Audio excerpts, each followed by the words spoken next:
Hello guys, मैं आपका भाई दोस्त educator of economics love Kaushik स्वागत करता हूं आपका चाणक्य बैच में। और दोस्तों, आज की क्लास में मैं आपको कराऊंगा बिजनेस इकोनॉमिक्स का चैप्टर नंबर 1, जिसका नाम है nature and scope of business economics.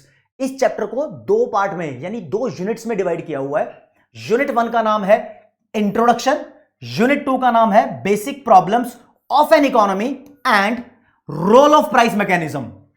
ये चैप्टर कंप्लीट कराऊंगा, साथ साथ में आपको आईसीआई मॉड्यूल के सारे एमसीक्यू कवर अप कराऊंगा और प्रीवियस ईयर क्वेश्चंस जो पहले आ रखे हैं एग्जामिनेशन में वो भी यहीं करा दूंगा।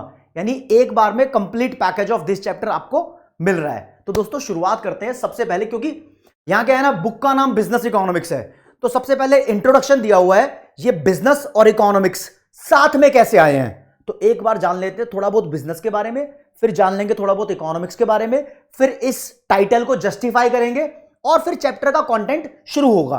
और ये जो टाइटल को जस्टिफाई कर रहे हैं ये भी चैप्टर का ही पार्ट है। तो नंबर 1 पे दोस्तों, हमें जानना जरूरी है कि बिजनेस क्या होता है। दोस्तों देखो, आप कोई शॉप खोलकर बैठे हो, या कोई आप मंडी में सब्जी वाले को देख रहे हो, या फिर कोई बड़ा रिलायंस का अंपायर है, टाटा का अंपायर है, ये सारी एक्टिविटीज बिजनेस एक्टिविटीज होती हैं। इसमें चाहे तुम पोल्ट्री, एग्रीकल्चर, फार्मिंग या कोई दूसरा डेयरी का काम भी कर रहे हो, जहां पर आप पैसा कमा रहे हो, इकोनॉमिक एक्टिविटी कर रहे हो, वो सारे काम धंधे बिजनेस कहलाते हैं। चलो फिर आएंगे बाद में इकोनॉमिक्स पे। तो बिजनेस मोटे मोटे तौर पे एक इकोनॉमिक एक्टिविटी है। इकोनॉमिक एक्टिविटी वो सारी एक्टिविटीज होती हैं जिसके अंदर आप अर्निंग कर रहे हो, पैसा कमा रहे हो। जो आप फ्री फंड के अंदर मतलब समाज सेवा कर रहे हो, किसी से अपना दुख शेयर कर रहे हो, वो एक्टिविटीज इकोनॉमिक एक्टिविटी नहीं होती है। पैसा कमाने वाली इकोनॉमिक एक्टिविटी होती है। तुम चाहे उसको पोल्ट्री बोलो, फार्मिंग बोलो, education, banking, insurance, health sector में हॉस्पिटल भी खोल लिया आपने, तो भी आप इकोनॉमिक एक्टिविटी कर रहे हो। और अगर तुम सोचोगे यार मैंने एक ऐसा बिजनेस खोला है जो कि नॉन प्रॉफिट ऑर्गेनाइजेशन है, यानी मेरा पर्पस नहीं है पैसा कमाना, क्या ये इकोनॉमिक एक्टिविटी है, क्या ये बिजनेस कहलाएगा? जी हां, नॉन प्रॉफिट ऑर्गेनाइजेशन भी बिजनेस कहलाएंगी। बस फर्क ये होता है, जो नॉन प्रॉफिट ऑर्गेनाइजेशन के पास पैसा अर्निंग के तौर पर आता है वो उसको सरप्लस बोलती है, और जो प्रॉफिट मेकिंग ऑर्गेनाइजेशन है उसके पास जो अर्निंग के तौर पर पैसा आता है वो उसको प्रॉफिट बोलते हैं। है सब ये बिजनेस के बारे में। लेकिन इकोनॉमिक्स में हम क्या पढ़ते हैं? अभी यहां इकोनॉमिक्स की डेफिनेशन नहीं बताऊंगा, लेकिन इकोनॉमिक्स की एक मोटी मोटी बात आपको जाननी है कि इकोनॉमिक्स में डिसीजन मेकिंग प्रोसेस के बारे में पढ़ा जाता है, समझे? तो इकोनॉमिक्स में हम पढ़ेंगे हाउ टू टेक डिसीजन, और चैप्टर नंबर 1 में कुछ प्रॉब्लम्स हैं और उनके डिसीजन किस तरीके से लिए जाते हैं उसको भी डिस्कस किया हुआ है। तो देखो ना, बिजनेस एक मॉडल है जहां पर तुम पैसा कमाने की सोच रहे हो, इकोनॉमिक्स एक डिसीजन मेकिंग प्रोसेस को जस्टिफाई करने वाली चीज है, और दोनों मिल जाएं तो सोने पे सुहागा, क्योंकि आपको अपने बिजनेस के अंदर बहुत सारे डिसीजंस लेने पड़ते हैं। प्रोडक्शन का डिसीजन होगा, कॉस्ट का डिसीजन होगा, सप्लाई होती है, डिमांड के बारे में सोचना पड़ेगा, बिजनेस कैसे ग्रो करना है, ये सारी बातें इकोनॉमिक्स में पढ़ाई जाती है। तो सबसे पहले इकोनॉमिक्स की चर्चा करते हैं कि ये सब्जेक्ट एक्चुअली शुरू कैसे हुआ। दोस्तों ये सब्जेक्ट बोलते हैं कि एडम स्मिथ के द्वारा स्टार्ट किया हुआ सब्जेक्ट है। मतलब सबसे पहले इकोनॉमिक सब्जेक्ट के बारे में जो चर्चा की थी वो एडम स्मिथ ने अपनी बुक में की थी, जिसके बारे में मैं आपको बताना चाहूंगा। दोस्तों, एडम स्मिथ ने 1776 में एक बुक लिखी जिसका नाम था an inquiry into the nature and causes of the wealth of nations. इतना लंबा सा नाम है, इसको शॉर्ट में वेल्थ ऑफ नेशंस के नाम से जानते हैं। इन्होंने बुक लिखी और इस बुक के अंदर इकोनॉमिक्स के कॉन्सेप्ट्स की चर्चा करनी स्टार्ट की। तो एडम स्मिथ पहले बंदे थे, यानी लिखा भी हुआ है, Adam Smith is considered as the first modern work of economics. इन्होंने इकोनॉमिक्स का पहला पहला मॉडर्न काम करके दिखाया, और इसीलिए जो बंदा किसी भी सब्जेक्ट की शुरुआत करे तो उस बंदे को बोलते हैं फादर ऑफ दैट सब्जेक्ट। तो Adam Smith is called father of economics. चलो जी, जब इन्होंने इकोनॉमिक सब्जेक्ट को शुरू किया तब उस सब्जेक्ट का नाम इकोनॉमिक्स नहीं होता था, उसको बोलते थे पॉलिटिकल इकोनॉमी। तो टिल 90th सेंचुरी, 19वीं सदी तक इकोनॉमिक्स को पॉलिटिकल इकोनॉमी के नाम से जाना जाता था। और बताऊं आपको, आप कोई भी सब्जेक्ट पढ़ो, कोई भी सब्जेक्ट, उस सब्जेक्ट के अंदर कुछ वर्ड्स ऐसे होते हैं जो दूसरी फॉरेन लैंग्वेज से रिलेट करते हैं। तो दोस्तों, यहां पर जो इकोनॉमिक्स वर्ड है उसकी रिलेशन बताई हुई है। यूरोप में एक देश है ग्रीस, ग्रीस देश में जो भाषा बोली जाती है उसे बोलते हैं ग्रीक। तो ग्रीक भाषा में एक वर्ड है ओइकोनोमिया, ध्यान रखना क्वेश्चन क्रिएट होता है यहां से। ओइकोनोमिया को इंग्लिश में बोलते हैं हाउस होल्ड, यानी घरेलू चीजें।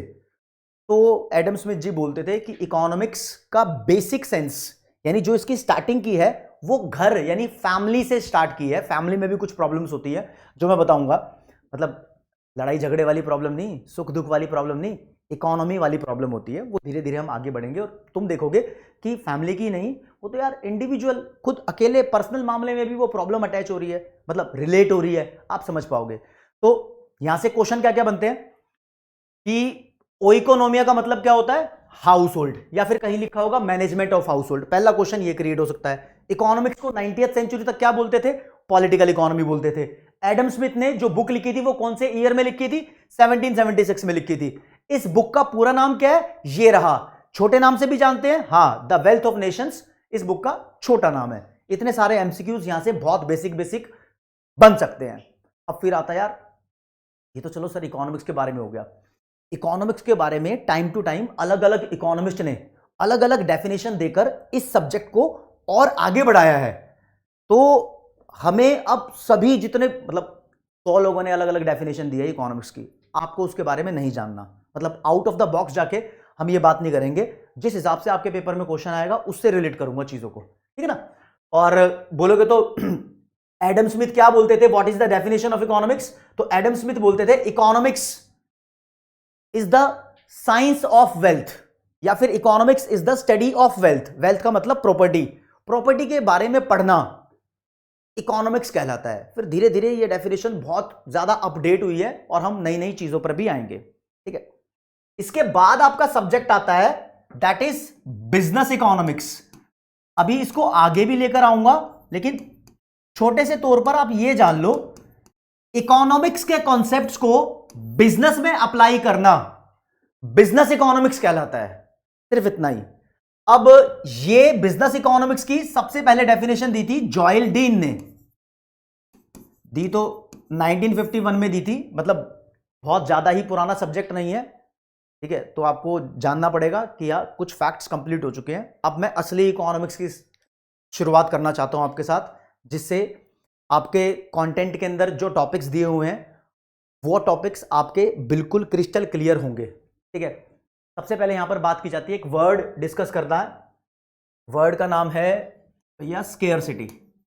स्केयरसिटी का मतलब क्या होता है, तो दोस्तों नॉर्मल इंग्लिश की भाषा में स्केयरसिटी को बोला जाता है शॉर्टेज। जब तुम्हें किसी चीज की कमी खलती है, कोई भी रिसोर्स अगर तुम्हारे पास कम रह जाए, यानी फॉर एग्जांपल तुम्हें 10,000 रुपए की जरूरत है और तुम्हारे पास 6,000 रुपए है, तो 4,000 रुपए की कमी रह गई, तो आपके पास 4,000 रुपए की शॉर्टेज रह गई। यानी जब आप डिमांड करते हो, मान लो कि आपका बर्थडे है, आप पापा के पास गए, पापा को बोला पापा मेरी डिमांड है 10,000 रुपए मुझे दे दो, मैं दोस्तों के साथ पार्टी करनी है, धूम मचानी है, नाचेंगे गाएंगे खाएंगे पिएंगे ऐश करेंगे। पापा कहते हैं ले बेटा सप्लाई, तेरे को मिलेंगे सिर्फ 1,000 रुपए। तो यार 10,000 मांगे थे, पापा ने डंडा दिखा के आपको 1,000 रुपए दे दिए, तो यानी अब आपके पास 9,000 रुपए की स्केयरसिटी हो गई। तो स्केयरसिटी का मतलब वो सिचुएशन जब रिसोर्सेज की डिमांड ज्यादा होती है और उसकी सप्लाई कम होती है। बहुत सिंपल सी बात है।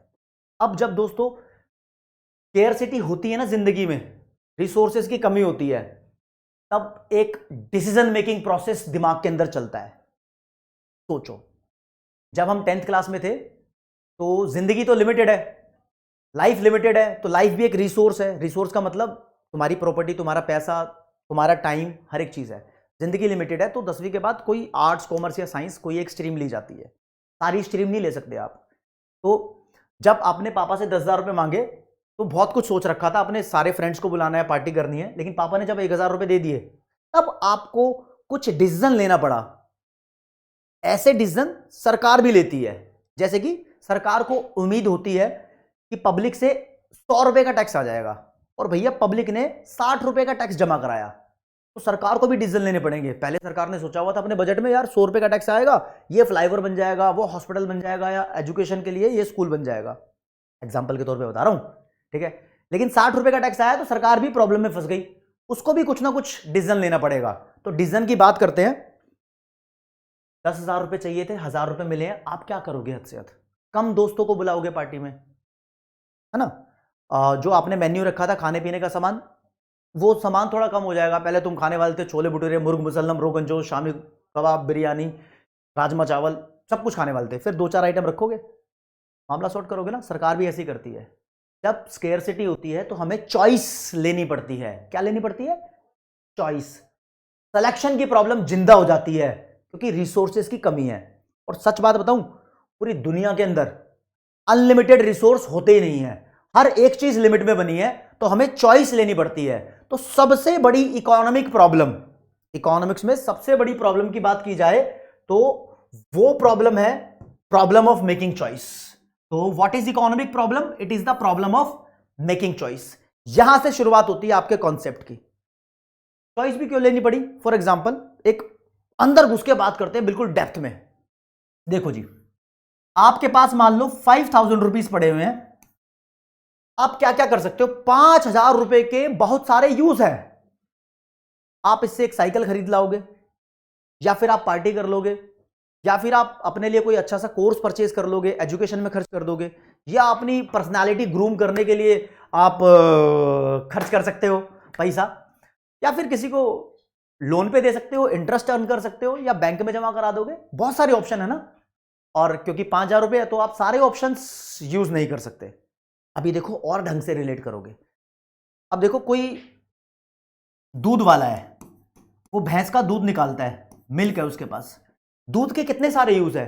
दूध से आप लस्सी बना सकते हो, मक्खन बना सकते हो, दही बना सकते हो, इससे आप पनीर बना सकते हो, चीज बना सकते हो, घी बना सकते हो। लेकिन वो मिल्क से सब कुछ नहीं बनाता। बनाने को चाय, कॉफी, सीधा दूध पी जाओ, बहुत सारे यूज हैं इसके। लेकिन अगर दूध तुम्हारे पास लिमिट में है, ऑब्वियसली वो लिमिट में ही होता है, ठीक है। यानी अगर तुम कहो कि मेरे पास दूध का कुआं है तो इट इज नॉट पॉसिबल, ठीक है। हर जगह वो लिमिट में ही है, तो वो सारे काम नहीं हो पाते ना। बोले तो छाछ, लस्सी, पनीर, चीज, चाय, कॉफी, सब्जी में भी इस्तेमाल होता है दूध। तो सारे यूज पॉसिबल नहीं हो पाते क्योंकि रिसोर्स आपके पास लिमिट में है, तो आपको चॉइस वहां लेनी पड़ती है। तो क्वेश्चन ये बनता है, सबसे बड़ी प्रॉब्लम तो चॉइस है, ये प्रॉब्लम आई कैसे? ये दोस्तों प्रॉब्लम यूं आई है क्योंकि जो रिसोर्स है ना, वो खुद बोलता है कि यार मेरे तो बहुत सारे यूज हैं, मैनी यूजेस हैं। मैनी को तुम बोल दो ऑल्टरनेटिव। रिसोर्स खुद बोलता है कि मेरे ऑल्टरनेटिव यूज हैं, तो भैया आपको सोचना ही पड़ेगा कि आप मुझे किस काम में लेकर आते हो सकता है किसी रिसोर्स के 500 यूज हो, आप उस रिसोर्स को 5 काम में, 10 काम में लेकर आते हो सकता है किसी रिसोर्स के 2 यूज हो, आप उसको 1 काम में लेकर आते हो सकता है किसी के 20 यूज हो, आप उसको 3-4 काम में लेकर आते हो। तो डिपेंड्स, आपको चॉइस लेनी पड़ेगी। और दोस्तों, ये चॉइस आई कहां से? अपनी अंतरात्मा से पूछना, वो बताएगी। और मैं एक्सप्लेन करता हूं इसको। चॉइस आई यूं, सारी कहानी हमारी वांट्स की है। हम लोग है ना, जो ह्यूमन वांट्स हैं, यानी जो हमारी इच्छाएं हैं, ये हमारी इच्छाएं एक्चुअली अनलिमिटेड है। अगर हमारा मन शांत होता तो हम सोचते यार पापा ने जितने पैसे दिए हैं उतने में काम चल जाएगा, ज्यादा की डिमांड ही क्यों करनी है। अब जब तुम, अभी तो फ्यूचर सीए हो, जब तुम सीए बन जाओगे तब तुम्हें भी लगेगा कि यार मेरे पास ये वाली अर्निंग अपॉर्चुनिटी भी है, ये वाली अर्निंग अपॉर्चुनिटी भी है, ये वाली अर्निंग अपॉर्चुनिटीज भी है। तो तुम भी अपने दिमाग में बहुत कुछ सोचकर चलते हो, सिर्फ एक चीज के लिए स्ट्रिक्ट नहीं रहता बंदा। तो हमारी वांट्स, हमारी इच्छा हमेशा लिमिटलेस होती जाती है। ये तो साइकोलॉजिकल फैक्ट है। अगर कोई बोले नहीं भाई मेरी इच्छा लिमिटेड नहीं है, मैं तो साधु संत आदमी हूं, मेरे को सिर्फ 10,000 रुपये महीने का कमाना है, ये पॉसिबल नहीं है। प्रैक्टिकल लाइफ में ध्यान रखना, हर कोई बंदा ज़्यादा से ज़्यादा चाहता है। तो हमारी इच्छाएं अनलिमिटेड है और रिसोर्स लिमिट में है, और एक रिसोर्स के मल्टीपल यूज हैं, तो हमें चॉइस लेनी ही पड़ेगी। तो चैप्टर की शुरुआत जब होती है तो यहां पर 2 फंडामेंटल फैक्ट डिस्कस किए गए हैं। फंडामेंटल का मतलब होता है बेसिक। दोस्तों 2 बेसिक फैक्ट डिस्कस किए गए हैं, और ये बेसिक फैक्ट बोलते हैं human beings have unlimited wants. मान गए आप? बिल्कुल मानोगे क्योंकि यह बात हम डिस्कस कर चुके हैं, ठीक है। The means to satisfy these unlimited wants. Means का मतलब क्या है भाई? पहले ये देखो, मीन्स का मतलब है यहां पर रिसोर्सेस, यानी इन अनलिमिटेड वांट्स को सेटिस्फाई करने के जो रिसोर्सेस है हमारे पास वो रिलेटिवली स्केयर्स है। स्केयर्स, स्केयर्सी भी डाल दो यहां पर। स्केयर्स का मतलब वो लिमिट में है, स्केयरसिटी का मतलब पता लग गया ना, शॉर्टेज है उसकी, ठीक है ना। और यही main subject matter of economics है, यानी यही चीजें इकोनॉमिक्स के सब्जेक्ट मैटर को बनाती है। कोई आपसे बोले इकोनॉमिक्स का सब्जेक्ट मैटर क्या है, तो वो ये नहीं है, वो टॉपिक आगे आएगा। मतलब इकोनॉमिक्स को बनाने वाली यही स्केयरसिटी है, क्योंकि चीजों की स्केयरसिटी है, हमें डिसीजन लेने पड़ेंगे, डिसीजन लेने पड़ेंगे तो इकोनॉमिक्स आई है। That is the big thing. अब एक टेबल बनाई हुई है मॉड्यूल के अंदर, टेबल समझो। देखो जी दोस्तों, ये टेबल कहती है कि इकोनॉमिक्स में हम इकोनॉमिक प्रॉब्लम्स पढ़ते हैं, जैसे कि problem of making choice, choice की प्रॉब्लम पढ़ते हैं। अब इसके दो टुकड़े कर दो, एक बन गया एंड ये टेक्निकल लैंग्वेज में जो हमारी वांट्स होती है ना, उसको एंड बोलते हैं कि भैया एंड रिजल्ट ये चाहिए, ये हमारी वांट है। और दूसरा टुकड़ा किया मींस का, मींस का मतलब रिसोर्सेस। अब देखो जी, कहता है रिसोर्स लिमिटेड है और रिसोर्स के ऑल्टरनेटिव यूज भी हैं। लिमिटेड है तो उस रिसोर्स की स्कैरसिटी आ गई, शॉर्टेज हो गई। ये तो मीन की बात कर लिया, रिसोर्स की बात कर लिया। इधर से टेबल को जस्टिफाई करूं तो हमारी वांट के ऊपर बात आती है। कहते हैं हमारी वांट अनलिमिटेड इन नंबर है, ज्यादा ही ज्यादा चाहता है भाई हर कोई बंदा मामला। फिर हमें अपनी वांट्स को ग्रेड करना पड़ेगा। ग्रेड का मतलब होता है क्लासिफाई करना पड़ेगा, अलग अलग पार्ट्स में बांटना पड़ेगा, और हम उसको प्रायोरिटाइज करते हैं, प्रायोरिटी प्रोवाइड करते हैं। फॉर एग्जांपल आपकी वांट्स हैं मान लो बहुत सारी, तो आप देखोगे सबसे पहले कौन सी सेटिस्फाई होनी चाहिए, उसके बाद कौन सी सेटिस्फाई होनी चाहिए। अगर आपका पर्पस मान लो 5 करोड़ रुपया कमाना है, तो आप उसके लिए रास्ता ढूंढते हो, मुझे पहले सीए बनना पड़ेगा, ठीक है, फिर मेरी अर्निंग अपॉर्चुनिटी चालू होंगी, फिर मैं इतना रुपया कमा लूंगा। आप ऐसे नहीं कि पहले 5 करोड़ रुपए आ जाएंगे फिर सीए बनूंगा, नहीं। आप अपनी वांट्स को प्रायोरिटाइज करते हो, हमेशा प्रायोरिटी देते हो। आपकी बहुत सारी इच्छाएं होंगी, तो आपसे कोई पूछ ले कि सबसे पहले तेरे को अचीव क्या करना है, सबसे पहले आपने कुछ ना कुछ लगाया, फिर उसके बाद लगाया, तो दिस इज प्रायोरिटाइज करना। अब जब आप अपनी वांट्स को प्रायोरिटी दे देते हो कि पहली कौन सी सेटिस्फाई होनी चाहिए और बाद में कौन सी सेटिस्फाई होनी चाहिए, तब जो स्केर्स रिसोर्सेज है आप उसको उसके हिसाब से इस्तेमाल कर लेते हो। तो ये दोनों आपस में एक दूसरे से रिलेटेड है, ठीक है। तो ये कनेक्शन बनाया हुआ है, इस टेबल को ज्यादा जस्टिफाई करने की जरूरत नहीं है, इतना समझ लिया बहुत काफी है। और फिर सीधा आते हैं, देखो जी इकोनॉमिक्स के दो पार्ट हैं। ये आप यहां तक पहुंच चुके हो तो आपको पता ही है कि इकोनॉमिक्स के दो पार्ट होते हैं, एक माइक्रो इकोनॉमिक्स, एक मैक्रो इकोनॉमिक्स। इसको ही बोलते हैं this is the subject matter of economics. यानी economics has been broadly divided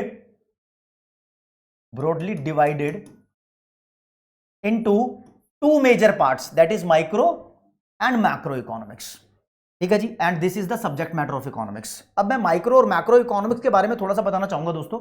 इधर लिख दिया मैंने माइक्रो वर्सेस मैक्रो, ठीक है। तो बात सुनना जरा, मैं कुछ कैंसलेशन करूंगा, ये m है, ये m है, कैंसिल कर दिया, ठीक है जी। ये c है, ये c है, कैंसिल कर दिया, r से r कैंसिल कर दिया, o से o कैंसिल कर दिया, बचा क्या, i, इधर बचा i। तो i को मैं बोलूंगा, i का मतलब आप समझो, इसका मतलब है इंडिविजुअल, और इधर बचा a का मतलब है एग्रीगेट। अब दोस्तों एग्रीगेट का मतलब क्या होता है, एग्रीगेट को तुम समझ सकते हो, इसका मतलब है टोटलिटी, ठीक है जी। माइक्रो इकोनॉमिक्स में हम क्या पढ़ेंगे, यहां से आइडिया होता है, हम जो इंडिविजुअल यूनिट्स हैं, जैसे कि हम इंडिविजुअल यूनिट है, कोई एक कंपनी हो गई वो इंडिविजुअल यूनिट है, तो इंडिविजुअल यूनिट्स के बारे में माइक्रो इकोनॉमिक्स में पढ़ा जाता है। जो उनकी प्रॉब्लम्स है वहां स्टडी की जाती है, वहां पर डिसीजन मेकिंग प्रोसेस के बारे में पढ़ते हैं। और मैक्रो इकोनॉमिक्स में हम पढ़ते हैं पूरी इकोनॉमी के बारे में, यानी totality, economy as a whole, complete economy, समझ रहे हो, उसके बारे में पढ़ते हैं। तुम पूछोगे सर इकोनॉमी क्या होता है? दोस्तों इकोनॉमी का मतलब एक ऐसा एरिया है जहां पर हम लोग रहते हैं और कुछ कमाते हैं। Economy is the area where we live and earn. अब तुम सोचते होंगे अमेरिकन इकोनॉमी अलग है यार, इंडियन इकोनॉमी अलग है, चाइनीज इकोनॉमी अलग है, रशियन इकोनॉमी अलग है। ये चीजें भी आएंगी, आगे आएंगी, ठीक है। बहुत मतलब एक सीक्वेंस में मॉड्यूल को डिजाइन किया हुआ है, उस सीक्वेंस को ही हम लोग फॉलो कर रहे हैं, ठीक है, कोई दिक्कत नहीं है। अब दोस्तों माइक्रो इकोनॉमिक्स के बारे में बोला है कि micro economics is basically the study of the behaviour of different individuals. अलग अलग इंडिविजुअल्स के बिहेवियर की स्टडी माइक्रो इकोनॉमिक्स है। मतलब एक कंपनी कैसे अपने डिसीजन लेती है, कैसे प्रोडक्शन को, कॉस्ट को, या फिर कंज्यूमर के बिहेवियर को कि वो कितने डिमांड करेगा उसको जज करती है, क्या उसकी लोकेशन होनी चाहिए, ये सारी चीजें इंडिविजुअल कहलाती है। और इसको आप ऑर्गेनाइजेशन की भी बोल सकते हो। मतलब एक कंपनी के अपने डिसीजन इंडिविजुअल डिसीजन हो गए, वो ऑर्गेनाइजेशन के अंदर के डिसीजन भी हो सकते हैं, जैसे कि लिखा है organisations with in economic system. एक इकोनॉमिक सिस्टम, अब तुम बोलोगे यार ये वर्ड नया आ गया सर, क्या बात हो रही है, यही तो बात हो रही है। इकोनॉमिक सिस्टम तीन तरीके के होते हैं, एक होते हैं कैपिटलिस्टिक इकोनॉमी, एक सोशलिस्टिक इकोनॉमी, एक mixed economy. Mixed economy is like India, capitalistic is like America, और सोशलिस्टिक इज लाइक चाइना, ठीक है। इनके बारे में बाद में बात करेंगे क्योंकि वो एंड वाला टॉपिक है इस चैप्टर में, यूनिट 2 के अंदर है। तो यहां पर ये बता दूं कि एक इकोनॉमिक सिस्टम में, मतलब एक बिजनेस इंडिया में है मेरा, एक चाइना में है और एक अमेरिका में है, तीनों अलग अलग इकोनॉमिक सिस्टम है। तो तीनों जगह मुझे बिजनेस के लिए जो डिसीजन लेने पड़ेंगे वो डिफरेंट होंगे, सेम नहीं होंगे। वो बहुत सारी बातों पर डिपेंड करते होंगे कि उस देश में क्या पॉलिसी चल रही है, रहने सहने का तरीका क्या है, वो डिपेंड करता है, ठीक है। तो दोस्तों ये चीजें हमें ध्यान रखना है कि माइक्रो इकोनॉमिक्स में हम बेसिकली एग्जाम्पल के तौर पे दिया हुआ है कि कौन कौन सी चीजों को हम स्टडी करते हैं। तो पहला है प्रोडक्ट प्राइसिंग। प्रोडक्ट का मतलब जो भी सामान बेचा जाता है उसका प्राइस कैसे डिसाइड होगा, ये चेक करते हैं माइक्रो इकोनॉमिक्स में। कंज्यूमर का बिहेवियर, वो कितनी डिमांड करेगा, कितनी डिमांड नहीं करेगा। फैक्टर प्राइसिंग, फैक्टर का मतलब क्या होता है, फैक्टर का मतलब है इनपुट्स। इनपुट्स मतलब लैंड, लेबर, कैपिटल, ये कितने का मिलेगा, कितने का नहीं मिलेगा। और economic conditions of a section of people, लोगों का, सेक्शन ऑफ पीपल का मतलब पुअर सेक्शन और रिच सेक्शन की बात हो रही है कि इनकी इकोनॉमिक कंडीशंस कैसी है, इनके पास कितना पैसा है, पुअर है तो कितना पुअर है, और रिच है तो कितना रिच है। फर्म्स का बिहेवियर भी देखते हैं, खुद के कंपटीशन में भी हो सकती है फर्म, तुम्हारी इंडस्ट्री की लोकेशन क्या होगी ये भी देखते हैं। तो 6 आइटम लिखे हैं, 600 प्रॉब्लम हो सकती हैं, लेकिन ये जो लिखे हैं ना, ये पढ़ने का फायदा क्या है, आप सीए फाउंडेशन की तैयारी कर रहे हो तो आपको स्ट्रिक्ट रहना पड़ेगा यहां तक। अब इसमें क्या है ना, पेपर में क्वेश्चन आ सकता है, आपको 4 एग्जाम्पल दिए हो सकते हैं और पूछेगा माइक्रो इकोनॉमिक्स की स्टडी में कौन सा एलिमेंट है। तो मान लो फैक्टर प्राइसिंग लिख दिया, 3 कुछ और लिख दिए, तो आप इसको टिक कर दोगे। तो इनमें से कोई एक आने के चांसेस है। अभी मैं क्वेश्चन भी लाया हूं, वो भी आपको कराऊंगा, टेंशन मत लो, ठीक है जी। मैक्रो भी देख लेते हैं एक बार जरा। दोस्तों macro economics is the study of overall economic phenomena, ठीक है। पूरी इकोनॉमी के बारे में पढ़ना मैक्रो इकोनॉमिक्स, या फिर इसको बोल दो the economy as a whole, complete economics पढ़ना rather than individual parts. Individual parts की जगह पूरे देश के बारे में। फॉर एग्जांपल जैसे कि नेशनल इनकम, पूरे नेशन, पूरी कंट्री की इनकम, आपकी इंडिविजुअल इनकम नहीं। नेशनल आउटपुट, पूरे देश का आउटपुट, प्रोडक्शन। और जनरल प्राइस लेवल, एक होता है प्राइस लेवल, सुनो मेरी बात। जनरल प्राइस लेवल का मतलब क्या है कि देश में सभी गुड्स है ना, जितनी भी गुड्स बनाई जाती है उसका एक एवरेज प्राइस निकाला जाता है, वो स्टैटिस्टिक्स में निकाला जाता है, ठीक है। वो जो प्राइस निकाला जाता है उसको जनरल प्राइस लेवल बोलते हैं। और दोस्तों अगर कोई बोले कि महंगाई हो गई है, तो महंगाई का आइडिया कैसे लगता है, इस जनरल प्राइस लेवल से। जब ये प्राइस कॉन्टिन्यूअसली बढ़ता जाए तो बोलते हैं महंगाई हो गई है, इन्फ्लेशन हो गई है, ठीक है। इंटरेस्ट रेट भी कोई इंडिविजुअल फेनोमेना नहीं है, ये देश के बारे में ही है। आरबीआई डिसाइड कर देता है, काफी सारे बैंक्स भी डिसाइड कर देते हैं, तो पूरी कंट्री के बारे में इंटरेस्ट रेट होता है भैया। बैंक बोलता है मेरे पास अगर तुम पैसा जमाओगे तो मैं इतना % इंटरेस्ट दूंगा, तो तुम्हें अकेले को इंटरेस्ट ऑफर नहीं करता, वो पूरे देश को ऑफर करता है, ठीक है। एक बैलेंस ऑफ ट्रेड और बैलेंस ऑफ पेमेंट, ये भी टॉपिक्स है। मतलब हम जो इंटरनेशनल लेवल की ट्रांजेक्शन करते हैं, हमारा पूरा देश जो ट्रांजेक्शन करता है उसको एक अकाउंट में रिकॉर्ड किया जाता है, ठीक है। उसको बैलेंस ऑफ पेमेंट अकाउंट बोलते हैं। और इस बैलेंस ऑफ पेमेंट अकाउंट का ही छोटा सा पार्ट है बीओटी, यानी बैलेंस ऑफ ट्रेड। तो दोस्तों ये पूरे देश के ट्रांजेक्शन रिकॉर्ड होते हैं। एक्सटर्नल वैल्यू ऑफ करेंसी, यानी हमारी करेंसी की दूसरे देशों में वैल्यू क्या है, एक्सटर्नल वैल्यू क्या है, इसको आप बोल सकते हो ये फॉरेन करेंसी का रेट होता है, फॉरेन एक्सचेंज रेट, उसको एक्सटर्नल वैल्यू ऑफ करेंसी बोलते हैं। आपको ये मत पूछना इंटरनल वैल्यू ऑफ करेंसी क्या होती है। 10 रुपए का नोट है तो 10 रुपए का ही है, मतलब हमारे देश में हमारी करेंसी की वैल्यू क्या है, वो इंटरनल वैल्यू ऑफ करेंसी है, ठीक है। The overall level of savings and investment, पूरे देश के अंदर लोगों ने कितना सेव किया है और कितना इन्वेस्ट किया है। अब बार बार देखोगे ना न्यूज चैनल में आता है कि देश के मिनिस्टर्स भी बोलते हैं कि हाँ हमारे देश में इतना इन्वेस्टमेंट आ गया है, तो वो एक पूरे देश की बात हो जाती है, इंडिविजुअल बात नहीं। तो the level of employment and rate of economic growth, employment का लेवल देश में क्या है, यानी कितने लोगों को रोजगार मिला है, कितने को नहीं मिला, और रेट ऑफ इकोनॉमिक ग्रोथ। पहले तो मतलब समझो इकोनॉमिक ग्रोथ होती क्या है। इकोनॉमिक ग्रोथ का मतलब होता है जीडीपी का बढ़ना। जीडीपी किस स्पीड से बढ़ रहा है वो रेट ऑफ इकोनॉमिक ग्रोथ है। अब जीडीपी का मतलब क्या होता है वो तो सबको पता हुआ है, मैं बता देता हूं। एक देश में जितने रुपए का सामान बनता है उसकी वैल्यू को बोलते हैं जीडीपी। मान लो एक कंट्री में 100 रुपए का सामान बनता है तो उस कंट्री का जीडीपी 100 रुपए हो गया, और एक देश में 5 रुपए का सामान बनता है तो उस देश का जीडीपी 5 रुपए हो गया। सामान बनता है मतलब जितने भी गुड्स एंड सर्विसेज प्रोड्यूस होती है उस देश की डोमेस्टिक बाउंड्री में, उसकी मनी वैल्यू को जीडीपी बोल देते हैं। ये तो बाद के चैप्टर्स में आएगा, तब डिटेल में करेंगे। तो माइक्रो मैक्रो के बारे में हमने कुछ किया था, ठीक है जी। अब सिंपल सी बात है, हमने यहां पढ़ लिया है बिजनेस में पैसा कमाने की बात होती है, इकोनॉमिक्स में भैया रिसोर्स की स्केर्सिटी होती है, डिसीजन लेने पड़ते हैं, और इकोनॉमिक्स की दो ब्रांच होती है। जब मैं बिजनेस और इकोनॉमिक्स को मिला दूं तो मेरे पास सब्जेक्ट बनता है बिजनेस इकोनॉमिक्स, और एक्चुअली बिजनेस इकोनॉमिक्स को हम मैनेजरियल इकोनॉमिक्स भी बोलते हैं, मैनेज करना होता है। देखो सीए फाउंडेशन में बिजनेस इकोनॉमिक्स बोल रखा है। अब तुम बहुत सारे देखोगे कि कोई बच्चे जो सीए की तैयारी करते हैं साथ में ग्रेजुएशन भी कर रहे होते हैं, तो काफी सारी यूनिवर्सिटीज में एक सब्जेक्ट होता है मैनेजरियल इकोनॉमिक्स, वो बिजनेस इकोनॉमिक्स ही है बेसिकली, समझ गए। अब देखो आपको इसके बारे में थोड़ी सी डिटेल देता हूं। इकोनॉमिक्स जब हम पढ़ते हैं, मतलब मैंने तो इकोनॉमिक्स ऑनर्स भी किया है, मास्टर्स ऑफ इकोनॉमिक्स भी हूं, तो इसको तो बहुत डिटेल तक जानता हूं, ठीक है। तो अब मैं बताता हूं, इकोनॉमिक्स के अंदर बहुत सारी ब्रांचेस होती हैं। आपने माइक्रो पढ़ी है, मैक्रो पढ़ी है, एक मैथमेटिकल मेथड्स फॉर इकोनॉमिक्स भी होते हैं, स्टैटिस्टिकल मेथड्स फॉर इकोनॉमिक्स भी होते हैं, इकोनोमेट्रिक्स भी होती है, पब्लिक फाइनेंस भी होता है, बहुत सारे टॉपिक्स होते हैं। एक स्पेशल टॉपिक होता है इकोनॉमिक्स के अंदर, अप्लाइड इकोनॉमिक्स, मतलब इको की एक ब्रांच है अप्लाइड इकोनॉमिक्स। अप्लाइड इकोनॉमिक्स के अंदर बहुत सारी चीजें पढ़नी पड़ती है, तो एक चीज उसमें से मान लो बिजनेस इकोनॉमिक्स है दोस्तों। यानी इको बहुत सारी जगह अप्लाई होती है, बिजनेस में भी अप्लाई होती है, तो सिर्फ इतना समझेंगे कि बिजनेस में अप्लाई होने वाली इकोनॉमिक्स बिजनेस इकोनॉमिक्स है और ये अप्लाइड इकोनॉमिक्स का हिस्सा है। तो इको बहुत बड़ी चीज है, उसके अंदर अप्लाइड इकोनॉमिक्स और उसके अंदर बिजनेस इकोनॉमिक्स। बिजनेस इकोनॉमिक्स का दूसरा नाम मैनेजरियल इकोनॉमिक्स हो गया। अब आपको पढ़ाना चाहूंगा बिजनेस इकोनॉमिक्स का नेचर क्या है, यहां से पक्का क्वेश्चन बनेगा पेपर में, जितने भी पॉइंट होंगे उसको ढंग से सुन लेना।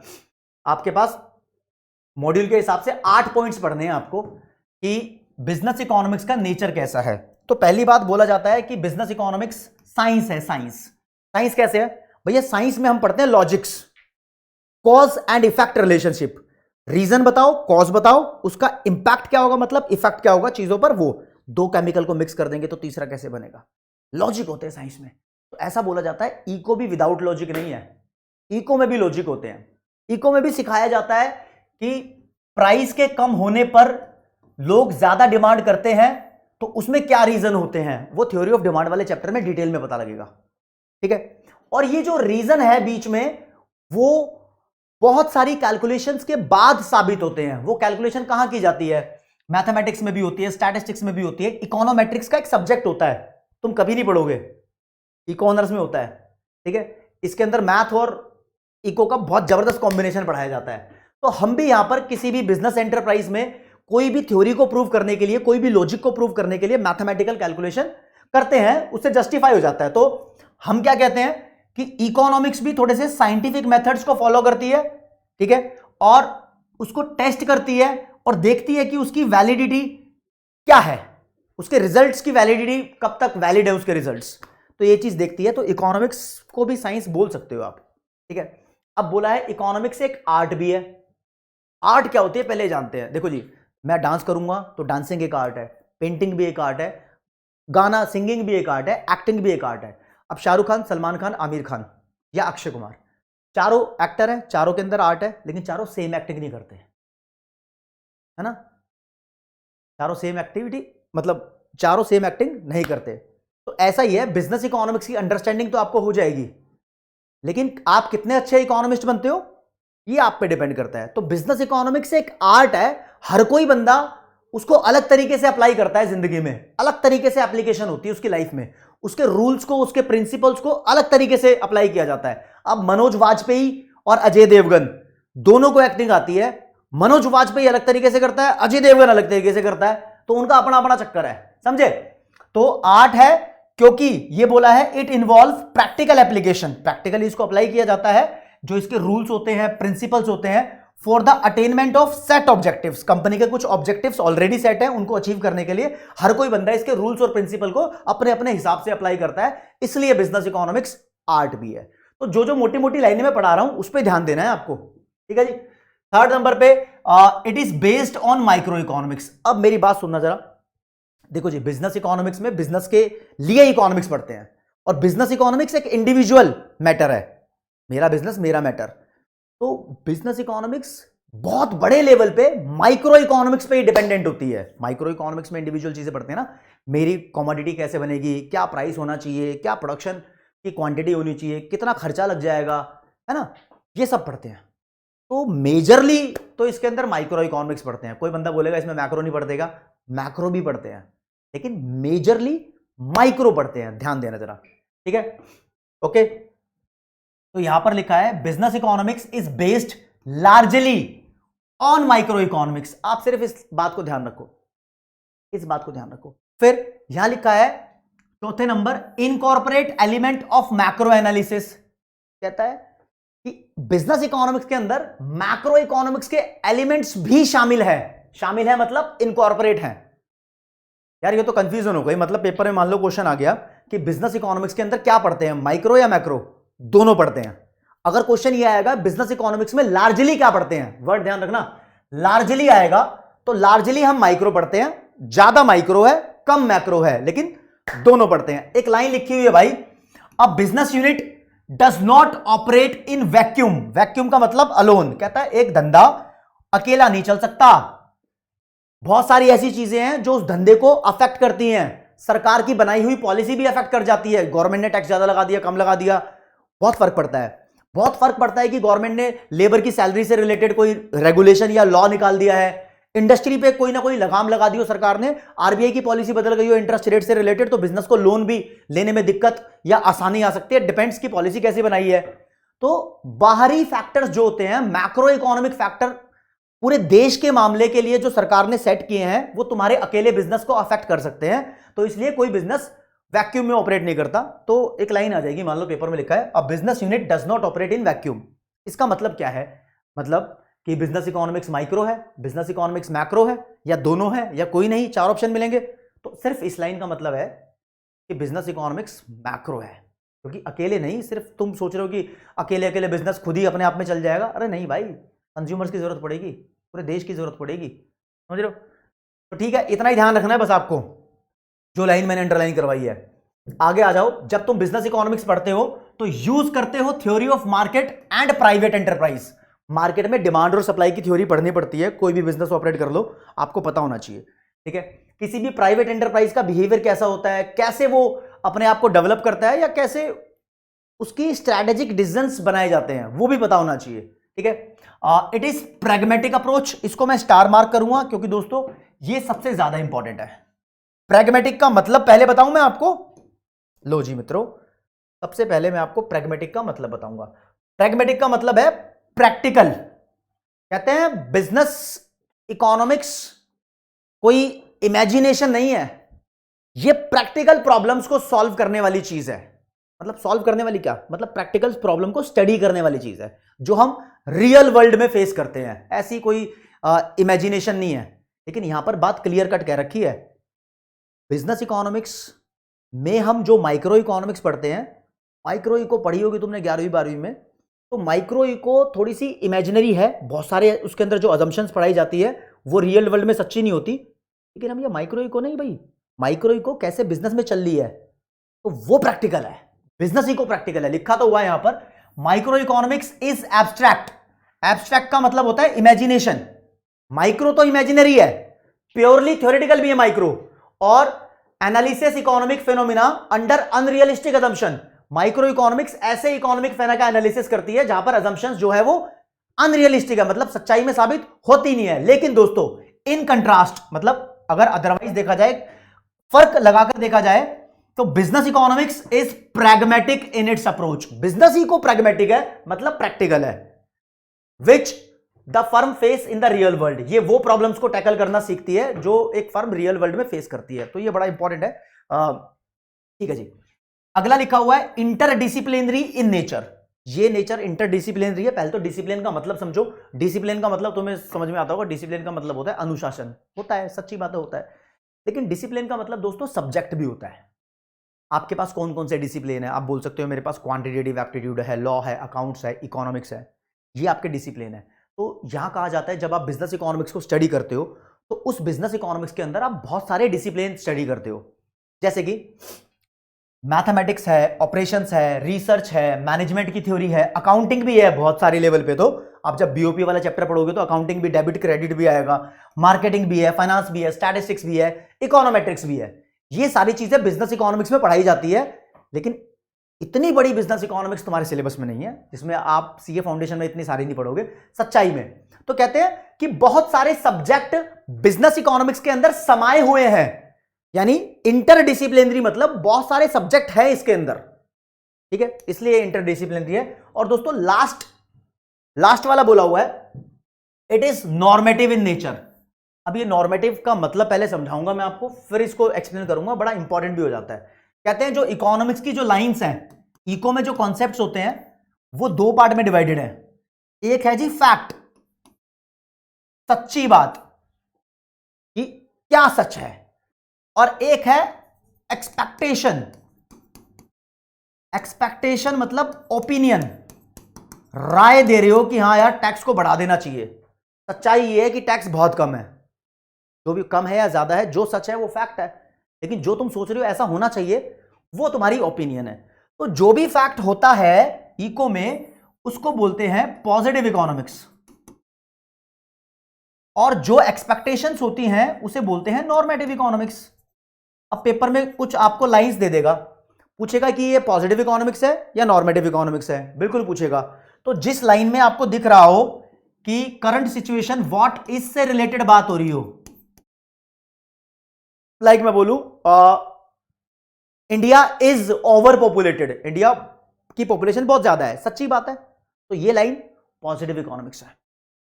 ठीक है। और मैं बोलूं कि rich people should be more taxed, अमीर लोगों पर ज्यादा टैक्स लगा देना चाहिए वाली बात ओपिनियन में आ जाती है, वो सारी बातें नॉर्मेटिव इकोनॉमिक्स है। दोस्तों नॉर्मेटिव इकोनॉमिक्स में जो भी लाइन लिखी होगी उसमें कहीं ना कहीं लिखा होगा आपको ऑट टू बी, इंग्लिश का मॉडल है ना, इसका मतलब होता है चाहिए, या फिर लिखा होगा शुड बी। जिस लाइन में शुड बी आ गया, या 90% फैक्ट यहीं कवर अप हो जाते हैं कहीं कहीं, लेकिन तुम्हें मॉड्यूल का क्वेश्चन दिखेगा वहां लिखा है एक लाइन में डिटरमाइनिंग। डिटरमाइनिंग का मतलब भी हाँ डिसाइड करना है। ठीक है, डिसाइड करना है तो मतलब ओपिनियन चाहिए होगी। तो मैं जब क्वेश्चन कराऊंगा तब क्लैरिटी आपको ज्यादा मिलेगी। तो बोलते हैं कि जो हमारी बिजनेस इकोनॉमिक्स है उसमें हम ज्यादा ध्यान रखते हैं नॉर्मेटिव का, मतलब जनरली हम नॉर्मेटिव पढ़ते हैं कि भैया क्या होना चाहिए, कितनी प्रोडक्शन की क्वांटिटी होनी चाहिए, कितनी प्रोडक्शन की कॉस्ट होनी चाहिए, कितना हमारा प्रॉफिट होना चाहिए, सब पहले ही डिसाइड करते हैं। तुम ये नहीं देखो जी, अगर तुम ये सोच रहे हो कि धंधा स्टार्ट कर दिया और देखा जाएगा कितना प्रॉफिट होगा, ऐसा धंधा नहीं होता। धंधे में क्या होता है, पहले डिसाइड करते हैं यार कौन सा टारगेट हमें अचीव करना है ना, उसके पीछे भागते हैं ना, तो हमें चीजें नॉर्मेटिव पढ़नी पड़ती है। लेकिन इसका मतलब यह है क्या कि तुम पॉजिटिव यानी फैक्ट को इग्नोर कर दोगे, जो अभी चल रहा है उसको इग्नोर कर दोगे? नहीं। तो बिजनेस इकोनॉमिक्स में हम पढ़ते दोनों ही है, पॉजिटिव और नॉर्मेटिव, लेकिन जनरली नॉर्मेटिव पढ़ते हैं। जी हां, मैं मॉड्यूल की भाषा बोल रहा हूं। अगर मैं अपने तरीके से इकोनॉमिक्स की सच्चाई तुम्हें बताने लगा तो डिफरेंट क्लास हो जाएगी, लेकिन आपको नंबर लाने हैं, नंबर लाने वाली बात बोल रहा हूं। तो मॉड्यूल में क्या लिखा हुआ है, लिखा है business economics is generally normative. Normative को प्रिस्क्रिप्टिव भी बोलते हैं। ओपिनियन देना मतलब प्रिस्क्राइब करना। जैसे डॉक्टर के पास जाते हो बीमार होने के बाद, तो डॉक्टर एक दवाई प्रिस्क्राइब करता है, मेडिसिन प्रिस्क्राइब करता है ना, मतलब बोलता है कि तुझे ये खानी चाहिए। तो ऐसे ही इकोनॉमिक्स में नॉर्मेटिव होती है, जनरली नॉर्मेटिव होती है। ठीक है, लेकिन फिर एक लाइन और लिख दी उसमें मॉड्यूल में, business economics combine the essentials of normative and positive. Essential मतलब जो भी नॉर्मेटिव और पॉजिटिव इकोनॉमिक्स में जरूरी चीजें हैं उसको कंबाइन करता है बिजनेस इकोनॉमिक्स। तो पॉजिटिव को डिस्क्रिप्टिव इकोनॉमिक्स भी बोलते हैं।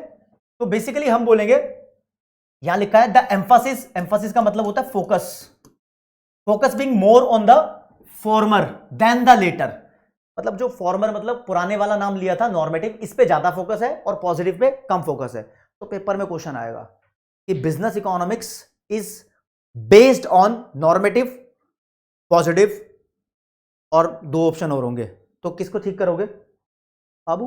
बोथ का ऑप्शन होगा, नॉर्मेटिव और पॉजिटिव दोनों स्टडी किए जाते हैं। लेकिन लेकिन लेकिन जहां पर लिखा हो बिजनेस इकोनॉमिक्स जनरली किस पे बेस्ड है, तो जनरली ये नॉर्मेटिव पे बेस्ड है। ठीक है, अब कुछ पॉइंट टू बी नोटेड देखो जरा, मैं आपको बताऊंगा, इसके बाद क्विज भी कराऊंगा दोस्तों। देखो जी, बिजनेस इकोनॉमिक्स में माइक्रो प्लस मैक्रो दोनों पढ़े जाते हैं, लेकिन जब क्वेश्चन आएगा लार्जली क्या पढ़ा जाता है, तो लार्जली माइक्रो पढ़ी जाती है। और इवन मैं बताऊं, माइक्रो को हार्ट ऑफ बिजनेस इकोनॉमिक्स भी बोलते हैं, हार्ट ऑफ बिजनेस इको। चलो जी, ये बात हो गई। अब बताओ जी, बिजनेस इकोनॉमिक्स में नॉर्मेटिव पढ़ा जाता है या पॉजिटिव पढ़ा जाता है? कौन सी लाइंस पढ़ी जाती हैं?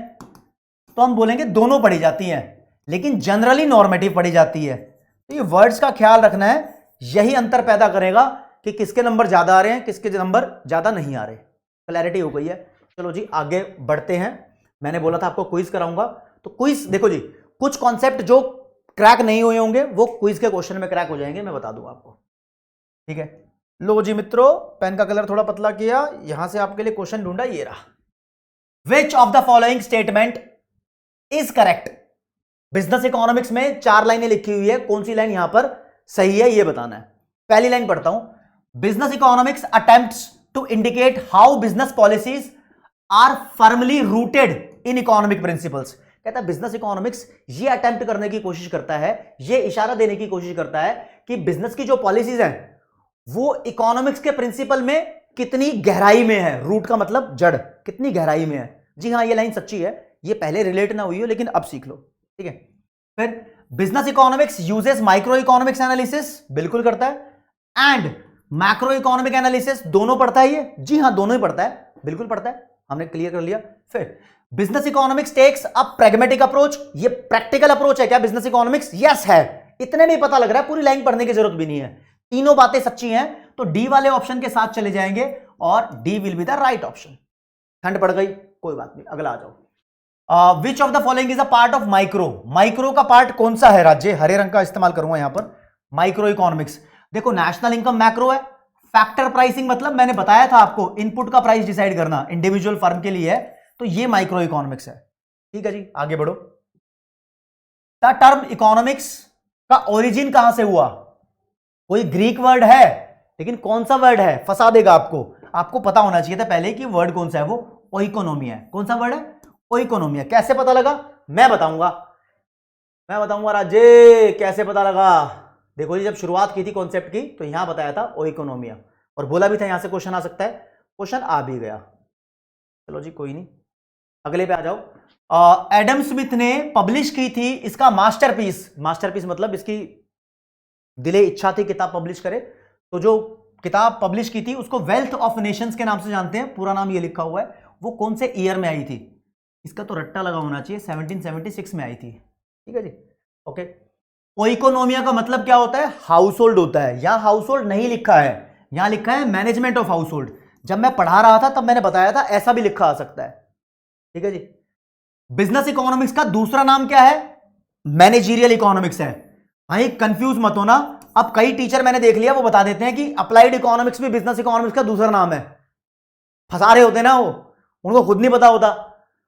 इको के अंदर अप्लाइड, अप्लाइड के अंदर मैनेजरियल। ठीक है, ओके रिपोर्ट है। चलो जी,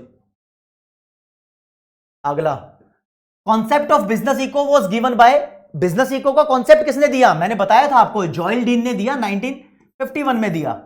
ठीक है, चलो जी।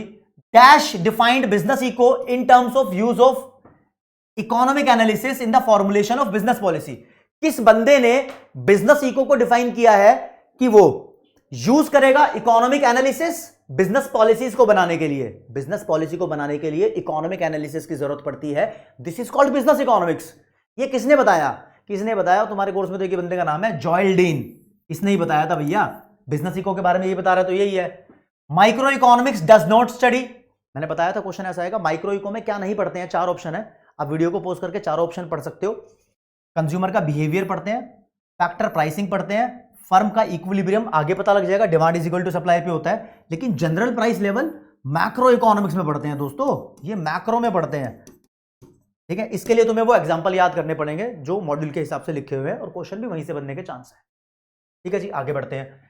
Micro economics is the study of, micro economics में क्या पढ़ते हैं हम, इंडिविजुअल चीजें पढ़ते हैं, तो इकोनॉमी एज अ होल तो नहीं पढ़ते, डेवलपमेंट ऑफ कंट्री भी नहीं पढ़ते, ठीक है। अब तुम बोलोगे सर ये लिखा है individual parts of the economy और चॉइस मेकिंग, इन दोनों में से क्या, what should be the right answer. तुम बोलोगे यार चॉइस मेकिंग तो पूरी इकोनॉमिक्स में पढ़ते हैं हम, इकोनॉमिक्स में चॉइस मेकिंग पढ़ते हैं दोस्तों, मेकिंग चॉइस मतलब माइक्रो में ही पढ़ते हैं और मैक्रो में भी पढ़ते हैं, लेकिन सिर्फ माइक्रो का पूछा है तो इंडिविजुअल पार्ट या फिर इंडिविजुअल यूनिट्स जो लिखा हो हम उसको करेक्ट कर देंगे, this will be the right, ठीक है। आगे चलते हैं। Business economics relies heavily on the techniques of, business economics ज्यादा किस पे डिपेंडेंट है, मतलब माइक्रो पे, मैक्रो पे, नॉर्मेटिव पे, या इकोनॉमिक्स डिसिप्लिन पे सिर्फ। देखो हैविली का मतलब क्या है यहां पर, लार्जली, ठीक है, जनरली वनरली नहीं लिखा, तो माइक्रो इकोनॉमिक्स के ऊपर बेस्ड है। ये क्वेश्चन भी आ गया, देख लिया। Which is a normative, normative statement कौन सी है भैया, नॉर्मेटिव वो होती है जिसमें शुड बी या ऑट टू बी लगा होता है, इतना ध्यान रखना, वो लाइन नॉर्मेटिव होती है। तो एक एक करके पढ़ लेते हैं। प्लान्ड इकोनॉमीज, प्लान्ड इकोनॉमी मतलब सोशलिस्टिक इकोनॉमी होता है, वहां से वर्ड है। एलोकेट, एलोकेट का मतलब लगाना होता है। Planned economy allocate resource via government department, planned economy सरकार के द्वारा रिसोर्स को एलोकेट करती है, बात तो ठीक है, लेकिन शुड भी कहीं नहीं है यहां पर। तो मैं क्या देखूंगा, पहले तो अगर मेरे को क्वेश्चन में कहीं शुड भी मिल जाएगा तो लाइन पढ़ने की तो बात रही, मुझे यहां शुड भी मिल गया, अब ये टेक्निक हो गई है, लफ्ज सर ने बता दिया, जहां शुड भी आ गया वो नॉर्मेटिव हो गया और कहीं नहीं है शुड भी, तो भैया इसको ठीक कर दूंगा, खत्म कहानी, होगी ना अप्रोच, बड़ी अप्रोच हो गई। आगे अब पॉजिटिव कौन सी है भैया, मैंने आपको कुछ हिंट बताए थे कि जहां भी शुड भी आ जाए, वो तो कॉन्सेप्ट तो मैंने करा दिया आपको, ठीक है, जहां भी शुड भी आ जाए वो पॉजिटिव है, ओ नॉर्मेटिव है, ऑट टू भी आ जाए नॉर्मेटिव है, और डिटरमाइनिंग आ जाएगा वो भी नॉर्मेटिव है। तो अब मेरे पास क्वेश्चन है भैया, उस क्वेश्चन में मैंने चेक कर लिया, इसलिए आपको दोबारा मैं वेरीफाई करवा रहा हूं। इस क्वेश्चन में मैंने चेक कर लिया 3 जगह, यहां भी डिटरमाइनिंग, डिटरमाइनिंग और डिसाइडिंग का मतलब भी डिटरमाइनिंग होता है। ओके रिपोर्ट है, यहां पर जो लाइन लिखी हुई है वो फैक्ट है, एक रिलेशनशिप जो प्राइस और क्वांटिटी परचेज मतलब डिमांड में होता है, ये तो फैक्ट है, प्राइस और डिमांड के अंदर कोई रिलेशनशिप होता है, उसका एनालिसिस माइक्रो इकोनॉमिक्स में पढ़ाया जाता है। ओ पढ़ाया तो माइक्रो में जाता है, लेकिन this line is positive economics, क्योंकि तीनों की अप्रोच तुम्हें पता लग गया ना, डिटरमाइनिंग डिटरमाइनिंग डिटरमाइनिंग मतलब कुछ डिसाइड करने की ओपिनियन है यहां पर। चलो जी सॉर्टेड है भाई मामला। अगला, business economics is dash in its approach, जब भी अप्रोच लिखा है तो सोचो कि यार वो वाले नेचर की बात हो रही है, प्रैग्मेटिक की, तुम्हें ध्यान होना चाहिए। बिजनेस इकोनॉमिक्स प्रैग्मेटिक है अप्रोच में, देख रहे हो, मतलब पूरा क्वेश्चन भी नहीं पढ़ा और फिर भी तुमने आंसर दे दिया। तुम पर चाहो तो वीडियो को पोस्ट करके पूरी लाइन पढ़ लो, कोई दिक्कत नहीं है, लेकिन इतने में ही तुम्हारा पता क्या होना चाहिए, अप्रोच ऐसी होनी चाहिए कि तुम्हें कंटेंट इस हिसाब से ध्यान है कि तुम्हें पूरा क्वेश्चन कई बार पढ़ने की जरूरत ना पड़े।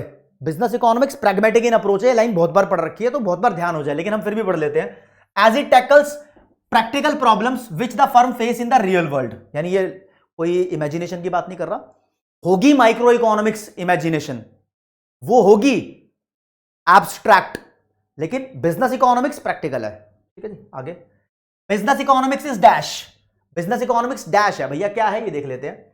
बिजनेस इकोनॉमिक्स एब्स्ट्रैक्ट है और अप्लाई करता है सिर्फ माइक्रो में।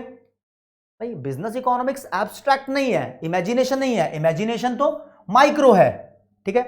Business economics involve practical application, हाँ ये प्रैग्मेटिक है तो बिजनेस इको में प्रैक्टिकल एप्लीकेशन होती है, ठीक है।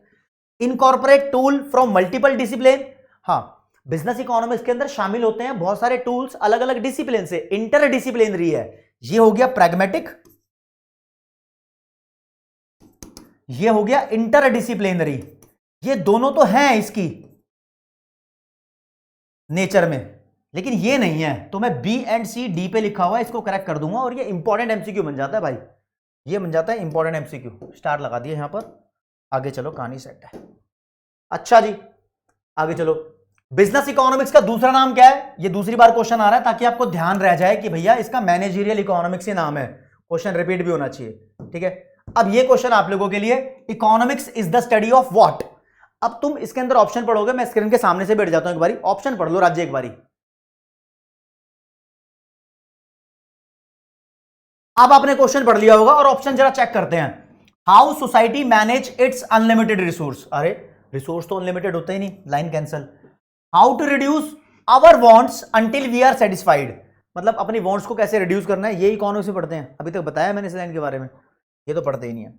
फिर how society manage it's scarce resources, जो हमारे पास लिमिटेड रिसोर्स होते हैं, शॉर्टेज होती है रिसोर्सेज की, उसको मैनेज कैसे करना है, चॉइस कैसे लेनी है, ये पढ़ते हैं राज्य हम, ठीक है। और ये लिखा है how to fully satisfy our unlimited wants, हमारे अनलिमिटेड वांट्स को पूरा सेटिस्फाई कैसे करें, नहीं भाई नहीं। और एक बात बताऊं, एक क्वेश्चन ऐसा भी आ सकता है कि हम बिजनेस इकोनॉमिक्स में इकोनॉमिक प्रॉब्लम्स की स्टडी करते हैं या उसका सॉल्यूशन भी ढूंढते हैं। देखो जी, हम पढ़ते हैं कि इकोनॉमिक्स प्रॉब्लम्स की डिटेल क्या है, सॉल्यूशन यहां नहीं लिखा होता, सॉल्यूशन तो बंदे पे डिपेंड करता है, जो भी उसको अप्लाई कर रहा है वो किस हिसाब से लेगा, ठीक है। एक बात बताऊं, 1930 में 1930 के आसपास की बात है, अमेरिका में बहुत बड़ा डिप्रेशन आया था, अलग अलग इकोनॉमिस्ट ने अपनी अलग अलग पॉलिसी बनाई थी। जॉन मानियार्ड कीन्स थे जो सक्सेसफुल हुए थे, उनको बोलते हैं फादर ऑफ मैक्रो इकोनॉमिक्स, समझ रहे हो। अलग अलग बंदा, सीख सब लेते हैं यार, सब बहुत सारे लोग सीए बनेंगे लेकिन सबकी सैलरी सेम नहीं होगी। जिसके अंदर जितनी ज्यादा कॉर्पोरेट नॉलेज होगी वो उतना अच्छा सीए बन सकता है, मतलब जो ज्यादा अपडेट रखता होगा, जो ज्यादा इन्वॉल्व रहता होगा। इसलिए आईसीआई इंस्टीट्यूट खुद बोलता है कि तुम्हें इकोनॉमिक्स टाइम्स और बिजनेस इकोनॉमिक्स जैसे न्यूज़पेपर, बिजनेस स्टैंडर्ड जैसे न्यूज़पेपर पढ़ने की आदत डालनी चाहिए, क्योंकि आप रियल लाइफ में अपडेट ले लेते हो। अब देखो ना यार, तुम सोच रहे हो यार मुझे सीए बनना है, काम तो टैक्सेशन का है, अकाउंटिंग का है, ऑडिटिंग का है, या फिर कंसल्टेशन का हो सकता है, लेकिन इकोनॉमिक्स क्यों पढ़नी पड़ रही है यार? इको इसलिए पढ़नी पड़ रही है राज्य, क्योंकि आपको इकोनॉमी की कंडीशन के बारे में पता होना चाहिए, समझ रहे हो। एक सीए देश की इकोनॉमी में कंट्रीब्यूट करने वाला बहुत इंपॉर्टेंट पर्सन होता है। तो जब तक तुम देश की इकोनॉमिक हालातों के बारे में नहीं जानोगे, बैंक के रेट ऑफ इंटरेस्ट के बारे में नहीं जानोगे, तब तक लोगों को सलाह कैसे दोगे, है ना। तो इसलिए इकोनॉमिक्स पढ़नी जरूरी होती है। आप टैक्सेशन तो जान लेते हो, लेकिन टैक्स डिसाइड करने के लिए गवर्नमेंट बजट जानना जरूरी है भाई, आखिर ओरिजिनेशन तो वहीं से हो रही है। सीए किसी को भी सलाह दे देगा, लेकिन उसको पता होना चाहिए बजट कैसे बना है, क्योंकि बजट में ही तो टैक्स की रेट आई थी, समझे। तो इसलिए इकोनॉमिक्स पढ़नी जरूरी है। इकोनॉमिक्स एक सीए का अभिन्न अंग है, मतलब पढ़ना चाहिए उसको, और इंस्टीट्यूट ने भी यही सोचकर तुम्हें मॉड्यूल में दिया हुआ है। चलो ठीक है जी दोस्तों, आगे बढ़ते हैं अगले टॉपिक पे। टॉपिक का नाम है स्कोप ऑफ बिजनेस इकोनॉमिक्स, ठीक है जी। मॉड्यूल पे अगर तुम पेज नंबर चेक करना चाहोगे तो ये लेटेस्ट वाले मॉड्यूल में ये पेज नंबर मिल भी सकता है, इस पे टॉपिक है। कहते हैं जी बिजनेस इकोनॉमिक्स का स्कोप कितना है, मतलब कहां तक फैली हुई है ये। तो ऐसा कहा जाता है कि एक बिजनेस की जो प्रॉब्लम्स हैं वो इंटरनल भी होती हैं और एक्सटर्नल भी होती हैं। तो बिजनेस इकोनॉमिक्स का स्कोप कुछ इस तरीके से डिवाइडेड है कि अगर बिजनेस की कुछ इंटरनल इश्यूज हैं, जिसको ऑपरेशनल इश्यूज भी बोलते हैं, तो उसको सॉल्व करने के लिए माइक्रो इकोनॉमिक्स को समझ लो तो आप अच्छे तरीके से सॉल्व कर पाओगे। लेकिन बिजनेस इकोनॉमिक्स में कुछ इन्वायरमेंटल या फिर उसको एक्सटर्नल इश्यूज भी बोलते हैं, अगर तुम्हें वो सॉल्व करने हैं तो आपको मैक्रो इकोनॉमिक्स समझनी पड़ेगी। आखिर यार ये कौन से इश्यूज की बात कर रहे हैं सर? तो इश्यूज की बात करते हैं। पहले एक कंपनी के अंदर क्या इश्यू आ सकते हैं, वो अंदर के इश्यू को समझोगे तो फिर तुम्हें पता लगेगा, इसके लिए माइक्रो की स्टडी बहुत जरूरी है। फिर कंपनी आउटर चीजों से कैसे रिलेटेड है, आउटर इश्यूज क्या हो सकते हैं, एक्सटर्नल इश्यूज क्या हो सकते हैं, उसके लिए फिर तुम्हें पता लगेगा कि मैक्रो की स्टडी बहुत जरूरी है। एक बार बता दूं तो दोस्तों लिखा हुआ है कि the scope of business economics is quite wide, बहुत फैला हुआ है। इसको दो कैटेगरी में डिवाइड किया हुआ है, जो कि सब्जेक्ट मैटर भी था। पहला है माइक्रो इकोनॉमिक्स, जो कि अप्लाई की जाती है ऑपरेशनल या फिर इंटरनल इश्यूज पे। इंटरनल इश्यूज और ऑपरेशनल इश्यूज एक ही बात हो गई। और एक है मैक्रो इकोनॉमिक्स, जो कि अप्लाई की जाती है एक्सटर्नल या फिर इन्वायरमेंटल इश्यूज पे। एक्सटर्नल इश्यूज बोलो, इन्वायरमेंटल इश्यूज बोलो, आउटर इश्यूज बोलो, एक ही बात है। तो वो इश्यूज एक बार आपको देखने हैं कि हाँ भाई माइक्रो में कौन से इश्यू है। मॉड्यूल में इसकी डिटेल भी लिखी हुई है, लेकिन आपको जस्ट ऊपर ऊपर से ध्यान रखना है। इसके ऊपर क्वेश्चन तो वैसे बहुत कम आता है, मतलब ना के बराबर ही, कुछ सालों से तो आया भी नहीं क्वेश्चन इसके ऊपर, लेकिन फिर भी ध्यान रखना है। वो ऑपरेशनल या फिर इंटरनल इश्यूज कौन से हैं जहां पर माइक्रो इकोनॉमिक्स की थ्योरी को डायरेक्टली अप्लाई कर सकते हो, तो वो है डिमांड एनालिसिस, डिमांड की फोरकास्टिंग। लोग तुम्हारे प्रोडक्ट की डिमांड करेंगे, कितनी करेंगे या नहीं करेंगे, क्या तुम्हारी एक्सपेक्टेशन है। फोरकास्टिंग का मतलब भविष्यवाणी, अगले साल कितना माल बिक जाएगा, ठीक है, फिर ठीक है, कितना प्रोडक्शन करना चाहिए, क्या क्वांटिटी होनी चाहिए, और कॉस्ट का एनालिसिस करो प्रॉपर कि जो तुम खर्चा कर रहे हो सामान को बनाने में वो उसकी कॉस्ट जस्टिफाइड है या नहीं है, कॉस्ट कम है या ज्यादा है, इंटरनल इश्यूज है। इन्वेंट्री का मतलब होता है स्टॉक, तुम्हें अपने पास स्टॉक को मैनेज करना है, कितनी स्टॉक रखनी है तुम्हारे पास तैयार। ये डिसीजन गलत और सही भी हो सकते हैं, इससे वेस्टेज भी हो सकती है, इसलिए इशू है। ये भी इशू ये है कि मार्केट का स्ट्रक्चर और प्राइसिंग पॉलिसीज आपको डिसाइड करनी है। तुम्हारे प्रोडक्ट का प्राइस क्या होना चाहिए, सस्ता या महंगा, वो डिपेंड करता है बहुत सारे मार्केट के स्ट्रक्चर पे। रिसोर्स किस तरीके से एलोकेट करने हैं आपको, रिसोर्स एलोकेशन मतलब रिसोर्स कैसे लगाना है, ये बड़ा इशू है। कैसे, फॉर एग्जांपल मान लो यार मेरे पास रिसोर्सेज है, मैं कैमरे से तुम्हें पढ़ा रहा हूं, अगर मान लो कैमरा सर पे लगा दूं मैं, तो बोला जाएगा यार रिसोर्स मैंने गलत एलोकेट किए हैं। ऐसे ही लगना चाहिए ना कैमरा की, जैसे मैं पढ़ा रहा हूं तो कैमरा मेरा रिसोर्स है, मैंने सही तरीके से एलोकेट कर रखा है। आप अपनी कंपनी में बहुत सारे डिपार्टमेंट देख सकते हो, तो काफी सारा खर्चा आप मार्केटिंग डिपार्टमेंट पे कर रहे हो, एचआर पे नहीं कर रहे, फाइनेंस पे नहीं कर रहे और प्रोडक्शन पे नहीं कर रहे, तो तुम गलत कर रहे हो, शायद गलत कर रहे हो, कंपनी कैसा बताता हूं। तो आपको डिसाइड करना चाहिए कि आपको रिसोर्स किसको ज्यादा देने हैं, किसको कम देने हैं। सबको बराबर देने हैं ये भी जरूरी नहीं है, शायद मार्केटिंग में ज्यादा भी चाहिए, तो डिपेंड्स। ये भी एक इश्यू है कि रिसोर्स कहां और कितने लगाने हैं। Theory of capital and investment decision बहुत जरूरी है। ये भी एक इश्यू है कि कितनी जो तुम्हारे पास कैपिटल है उसको कहां कहां इन्वेस्ट करना है, इन्वेस्टमेंट का डिसीजन भी बड़ा इंपॉर्टेंट है। किस में, इंश्योरेंस मार्केट में कर दूं, बैंकिंग मार्केट में कर दूं, या फिर स्टॉक मार्केट में कर दूं, या फिर अपनी क्वांटिटी में प्रोडक्शन करूं, दूसरी कंपनी के शेयर खरीदूं, बड़ी प्रॉब्लम है। और प्रॉफिट एनालिसिस दोस्तों, प्रॉफिट ऐसे नहीं बोल सकते आज धंधा शुरू किया तो अगले साल 2 करोड़ का प्रॉफिट होगा।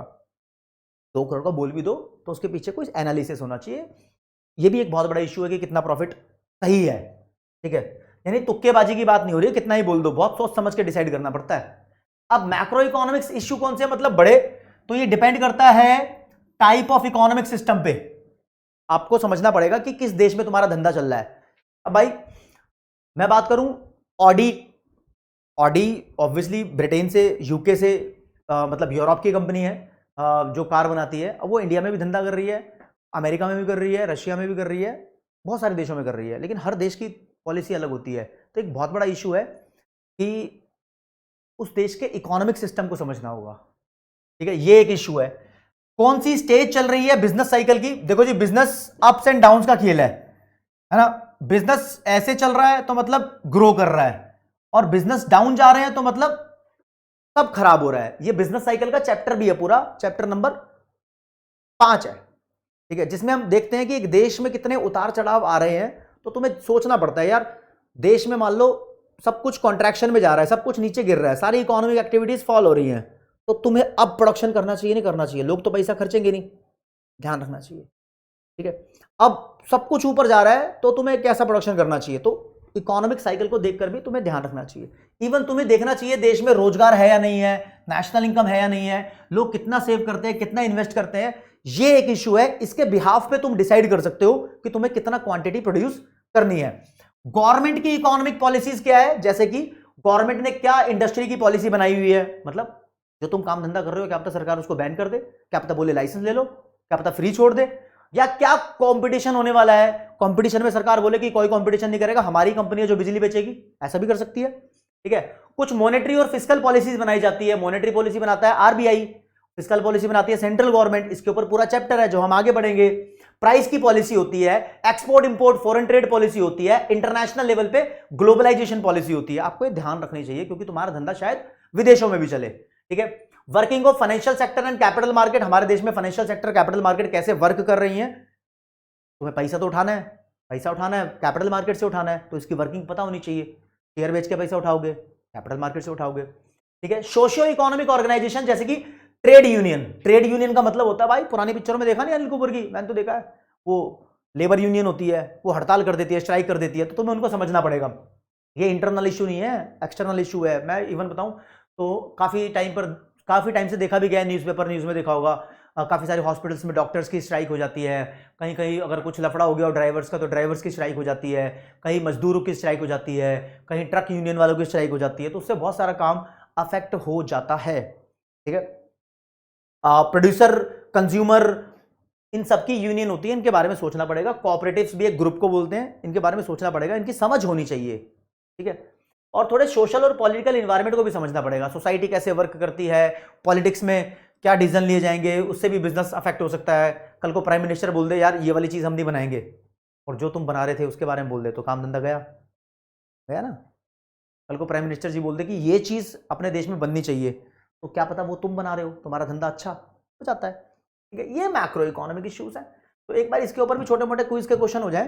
तो पहला क्वेश्चन है, मिस्टर शक्तिमान, शक्तिमान है, ये आत्मशक्ति है, दुनिया बदल सकती है, होता है जब आदमी को अपना ज्ञान, कहलाया वो सीए शक्तिमान।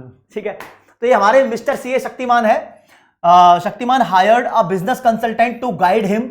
एक बिजनेस कंसल्टेंट इन्होंने हायर कर लिया, एक बंदा, ठीक है, जो इसको गाइड करेगा कि कैसे ग्रो करना है इसको अपना बिजनेस। शक्तिमान को ग्रो करना है बिजनेस। तो consultant visited his factory, consultant Shaktimaan की फैक्ट्री में आए, उन्होंने सजेशन दी कि कुछ चेंजेस आपको लाने पड़ेंगे अपनी स्टाफ के अपॉइंटमेंट से रिलेटेड, मतलब जो तुम्हारा स्टाफ है, वर्कर्स हैं, और लोन के बारे में, तुम्हें लोन की अवेलेबिलिटी के बारे में चेंजेस लाने पड़ेंगे, और थोड़े बहुत और सो ऑन। तो बताओ which approach is that consultant using. Consultant कौन सी अप्रोच यूज कर रहा है, माइक्रो या मैक्रो? बाबा इंटरनल इश्यूज के बारे में बता रहा है, वो देश के बारे में नहीं बता रहा, उसको कंपनी के अंदर के मसले हैं ये। ठीक है, तो ये माइक्रो इकोनॉमिक्स से रिलेटेड है। माइक्रो किससे? माइक्रो इंटरनल इश्यूज है। अगर वो बोलता है कि फिस्कल पॉलिसी देख लो, मॉनेटरी पॉलिसी देख लो, एक्सपोर्ट इंपोर्ट पॉलिसी देख लो, इंटरेस्ट रेट देख लो, नेशनल इनकम देख लो, तो तुम बोलते कि मैक्रो इकोनॉमिक वाला है। अगला, विच of the following statement is correct. 4 लाइनें दी हुई हैं, कौन सी लाइन यहां पर सही लिखी है आपको पहचाननी है। चलो जी पढ़ते हैं। Micro economics is important for study of a particular house hold and a particular firm. Micro economics में एक पर्टिकुलर हाउस होल्ड और एक पर्टिकुलर फर्म को पढ़ा जाता है। आगे देखते हैं। Macro economics is important for study of economic conditions of a country. Macro में पूरी कंट्री की कंडीशंस, यहां पर किसी पर्टिकुलर हाउस होल्ड की कंडीशन या पर्टिकुलर इंडिविजुअल यूनिट की कंडीशन, दोनों को पढ़ा जाता है। दोनों लाइनें सही है, ए और बी दोनों सही है। ये डी वाला ऑप्शन में लिखा हुआ है ए और बी। चलो जी इसको ओके कर दिया। ठीक है जी, आगे बढ़ते हैं। कह रहा है business economic involve the element of. Business economics में कौन से एलिमेंट होते हैं, माइक्रो के या मैक्रो के? अरे दोनों के ही होते हैं, सी ठीक है। अगर लिखा होता लार्जली इन्वॉल्व तो सिर्फ माइक्रो करते। मैंने पहले भी क्वेश्चन करा दिया था आपको, फिर दोबारा वहीं घुमा के लेके गया हूं। देख रहा हूं कि तुम कितने अलर्ट हो या नहीं हो, वरना तो जिंदगी चल रही है बाबा रे बाबा, चल रही है लाइफ तो चल रही है, लेकिन लाइफ को सेट करना है।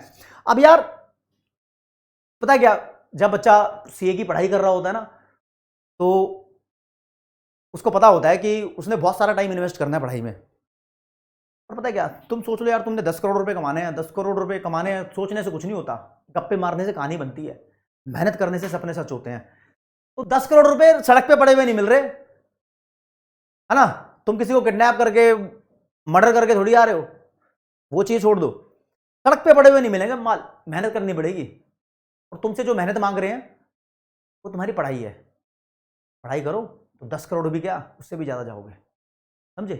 पढ़ाई में मन लगना चाहिए। लाइक अभी क्लास छूट गई बीच में, हो सकता है कि ये पूरी क्लास तुमने आधी देखी हो, मतलब पूरे चैप्टर को आधा देखा हो, फिर तुम सोच रहे हो कि आधा बाद में देख लूंगा।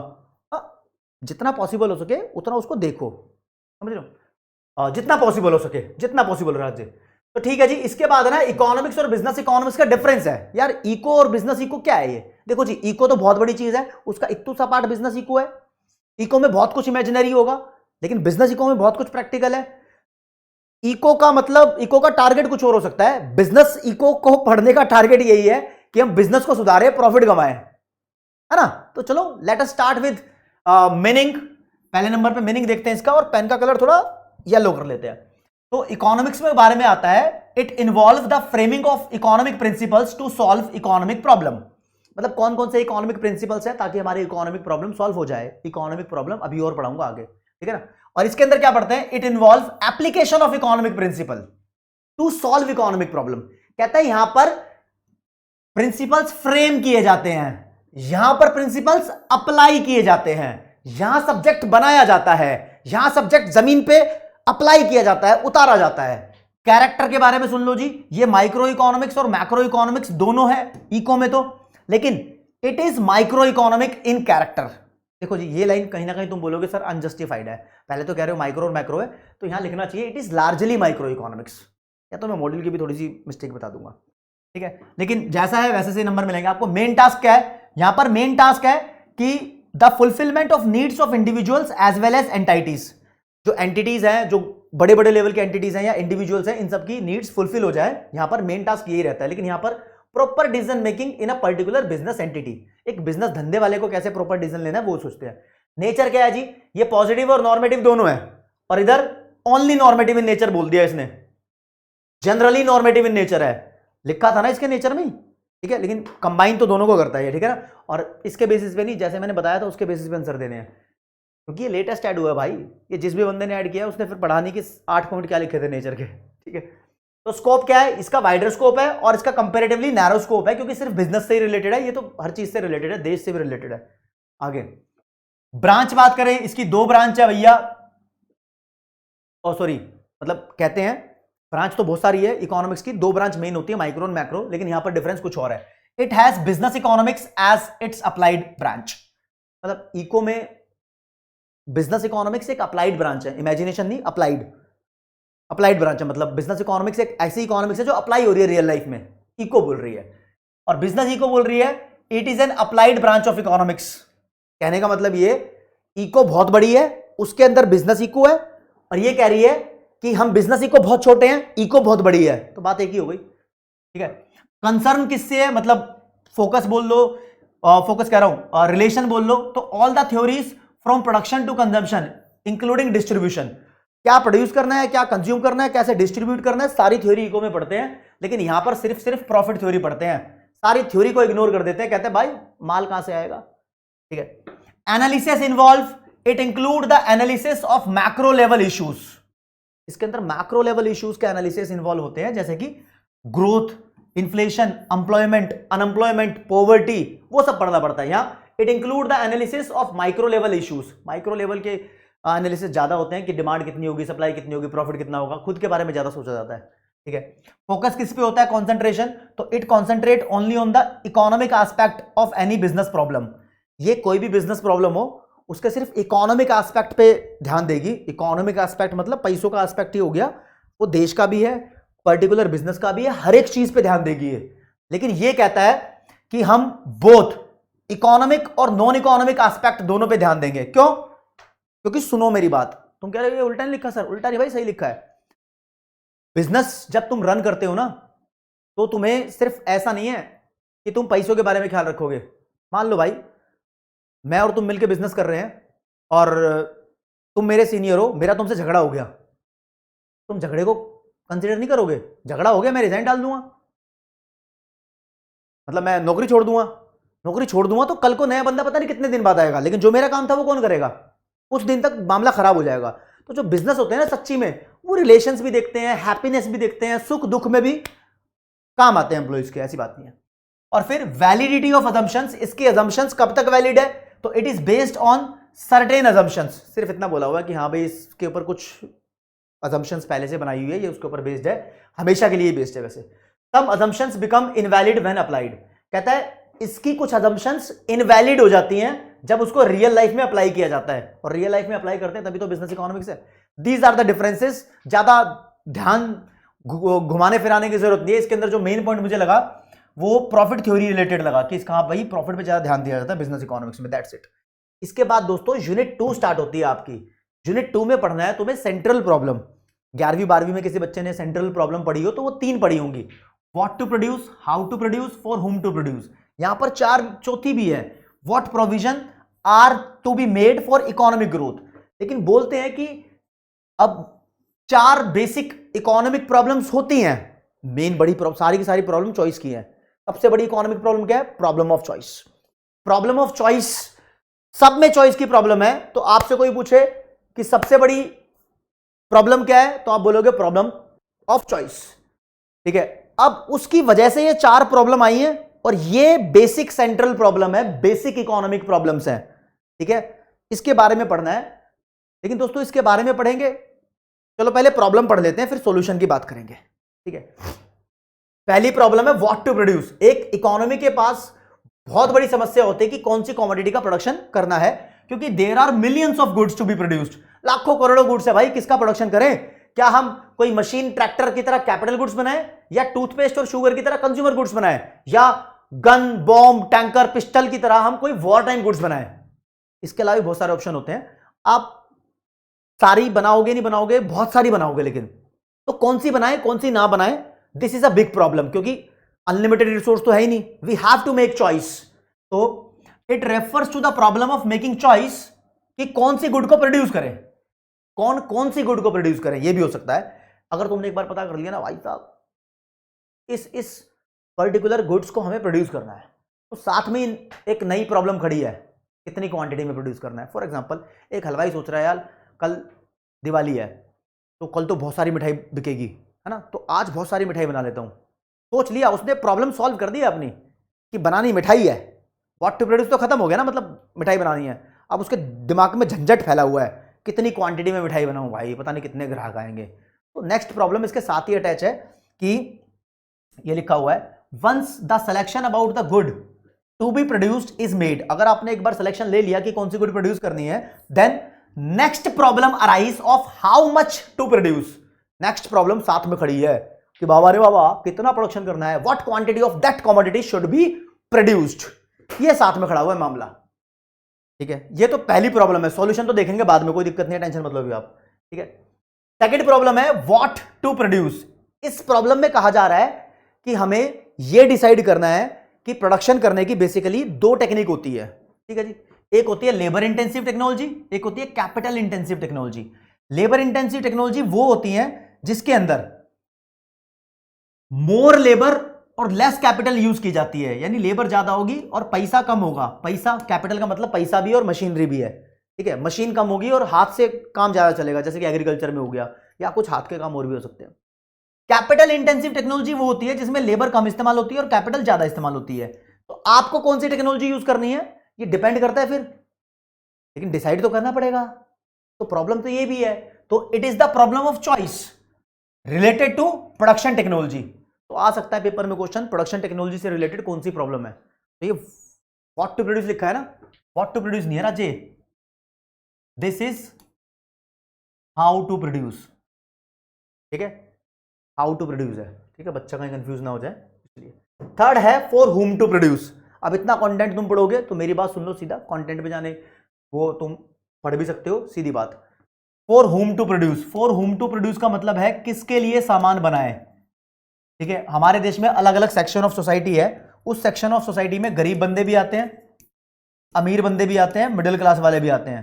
तो मान लो तुम 100 यूनिट बना रहे हो किसी भी कॉमोडिटी की, तो अमीर के लिए कितनी बना रहे हो और गरीब के लिए कितनी बना रहे हो?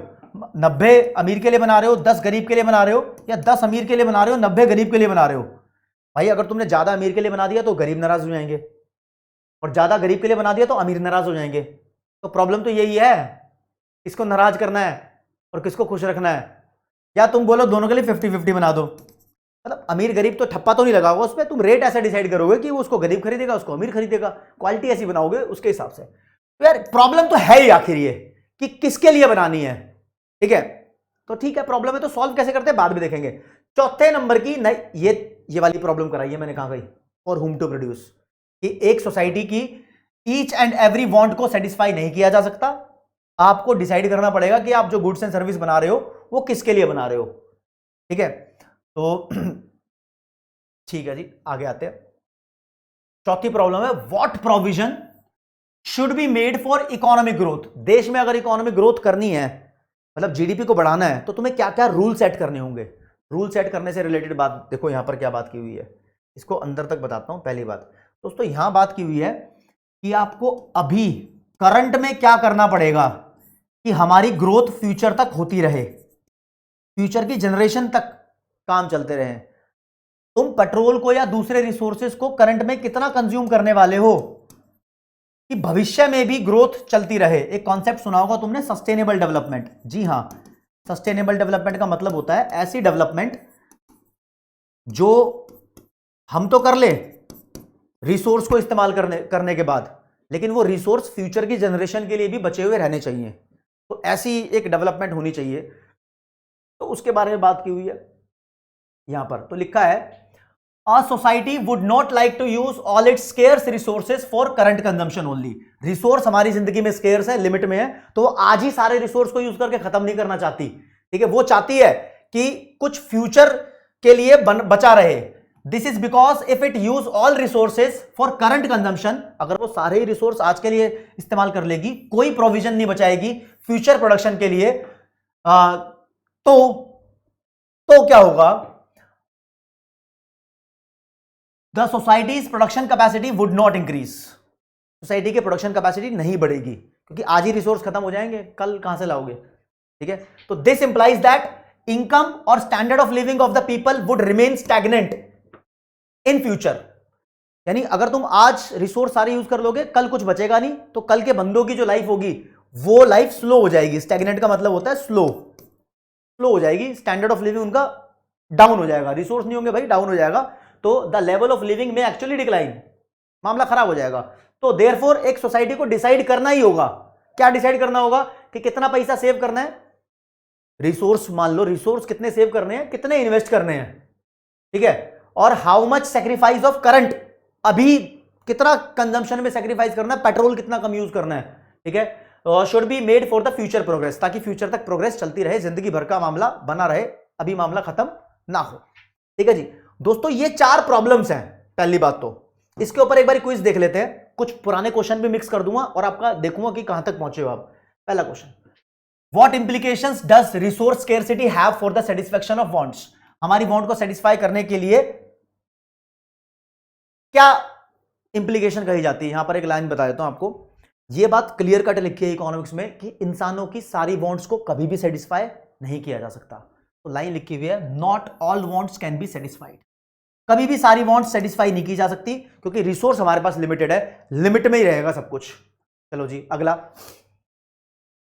In every economic system scarcity impose limitations on, यानी इकोनॉमिक सिस्टम कोई भी हो, स्केर्सिटी कुछ ना कुछ लिमिटेशंस लगाएगी, किस चीज पर, यह चीज देखनी बाकी है, हर चीज पर लगाएगी दोस्तों, चाहे हाउस होल्ड हो, चाहे कंपनी हो, चाहे सरकार हो, ठीक है, या पूरे देश के बारे में बात करो, हर चीज पर रिसोर्स तो सबको यूज करने हैं, तो स्केर्सिटी सबके लिए है, एक बंदे के लिए तो नहीं है, तो सबके लिए लिमिटेशंस इंपोज होंगी, तो ए वाला will be the right answer, ठीक है। आ गया, economic goods are considered scarce resource because they, इससे पहले मैं आपको एक कॉन्सेप्ट पढ़ा दूं, देखो जी, गुड्स को 2 पार्ट में डिवाइड किया हुआ है, एक होती है non economic goods, non economic goods वो होती हैं जो आपको फ्री में मिल जाती हैं, जैसे कि एयर, हवा मिल रही है ना, हवा खा रहे हो, घूसा फ्री में मिल जाता है कभी कभी चाटा, धोखा, ये फ्री में मिल जाते हैं ना, प्यार के लिए तो मेहनत करनी पड़ती है, तो ये नॉन इकोनॉमिक गुड्स हैं। इकोनॉमिक गुड्स वो होती है जिसकी कोई मॉनेटरी वैल्यू होती है, पैसा देकर तुम खरीदते हो, तो यहां क्वेश्चन इकोनॉमिक गुड्स के बारे में था, कहां गया क्वेश्चन, क्वेश्चन तुम्हारे सामने पेश कर देता हूं मैं, ये रही, economic goods are considered scarce resource because, economic goods की स्केर्सिटी है, क्यों है स्केर्सिटी, क्योंकि देखो can not be increase in the quantity, उसकी क्वांटिटी हम ज्यादा इंक्रीज नहीं कर सकते, या do not exist in adequate quantity, ये एग्जिस्ट ही नहीं करती है एक प्रॉपर क्वांटिटी में, ताकि to satisfy the requirement of the society, ताकि सोसाइटी की, ह्यूमंस की वांट्स को सेटिस्फाई कर सके, ये इतनी क्वांटिटी में एग्जिस्ट ही नहीं करती है, जी हां नहीं करती है, ये भी स्केर्स हैं, तो फुल क्वांटिटी में एग्जिस्ट नहीं करती हैं, बी वाला will be the right answer in that case. चलो जी कोई बात नहीं, अब देखो दोस्तों, प्रॉब्लम्स तो पढ़ी हैं कि कौन कौन सी प्रॉब्लम्स हैं, अब इन सेंट्रल प्रॉब्लम्स को सॉल्व कैसे करना है।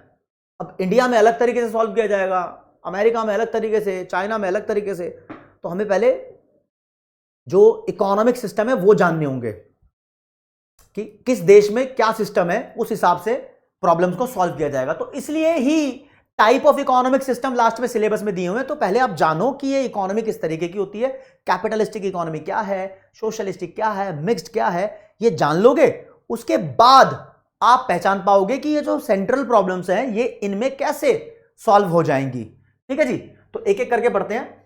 नंबर 1 पे कहता है 3 तरीके की इकोनॉमी हो सकती है या इकोनॉमिक सिस्टम हो सकता है, मॉड्यूल के इस वाले पेज पे दिया हुआ है। एक होता है कैपिटलिस्टिक इकोनॉमी, इसको फ्री मार्केट इकोनॉमी भी बोलते हैं, फ्री मार्केट लिख दिया। इसको लेजेस फेरे इकोनॉमी भी बोलते हैं, लेजेस फेरे की स्पेलिंग चेक कर लेना भैया। लेजेस फेरे एक फ्रेज है ग्रीक लैंग्वेज का ही, इसका मतलब होता है कि अपने आप ही सब कुछ ठीक कर लेंगे, किसी दूसरे की इन्वॉल्वमेंट की जरूरत नहीं है। ठीक है, बाद में देखते हैं इसको। सोशलिस्टिक को हम कमांड इकोनॉमी भी बोलते हैं, इसको हम प्लैंड इकोनॉमी भी बोलते हैं, ठीक है। और एक तीसरी होती है मिक्स्ड इकोनॉमी। अब जरा ढंग से समझना, जिस देश में किसी भी बिजनेस एक्टिविटी पे या बोलो इकोनॉमिक एक्टिविटी पे सिर्फ सरकार की कमांड हो, यानी जहां सारे बिजनेस के डिसीजन सरकार लेती हो, भाई कोई मर्डर कर देगा तो सजा तो कोर्ट ही देगा, वो तो हर देश में ऐसा ही है, लेकिन मैं उसकी बात नहीं कर रहा, मैं तो बिजनेस डिसीजन की बात कर रहा हूं। सिर्फ सरकार के इन्वॉल्वमेंट हो तो उस देश को बोलेंगे वो सोशलिस्टिक इकोनॉमी है, ठीक है। जिस देश में बिजनेस के डिसीजन पे सरकार का कंट्रोल ना हो, तुम चरस गांजा मांगने जाओ तो चरस गांजा ही बिक जाएगा, वहां पर सरकार की इन्वॉल्वमेंट है ही नहीं, तो उस देश को बोलते हैं वो कैपिटलिस्टिक इकोनॉमी है। और वैसे तुम चरस गांजा क्यों मांगने जाओगे भाई, ठीक है, कोई बात नहीं। और जिस देश में थोड़े से डिसीजन सरकार भी लेती हो और अपने आप विदाउट सरकार, यानी हम लोग अपने डिसीजन खुद भी ले सकते हो, तो उसको बोलते हैं मिक्स्ड इकोनॉमी, ठीक है। एक एक करके पढ़ाता हूं, कौन कौन सा देश ऐसा है वो सब बताऊंगा। सबसे पहले बात करेंगे कैपिटलिस्टिक इकोनॉमी के बारे में दोस्तों। कैपिटलिस्टिक इकोनॉमी के बारे में, ये एक ऐसी इकोनॉमी है जहां पर प्राइवेट एंटरप्राइज अपने डिसीजन खुद ले लेते हैं, जो भी रिसोर्स होंगे, जो प्रोडक्शन के मीन्स होंगे, वो प्राइवेट एंटरप्राइज उस पर अपनी ऑनरशिप रखते हैं, कहते हैं हम मालिक है अपनी चीजों के, सरकार का मैटर नहीं है भाई, ध्यान रखना।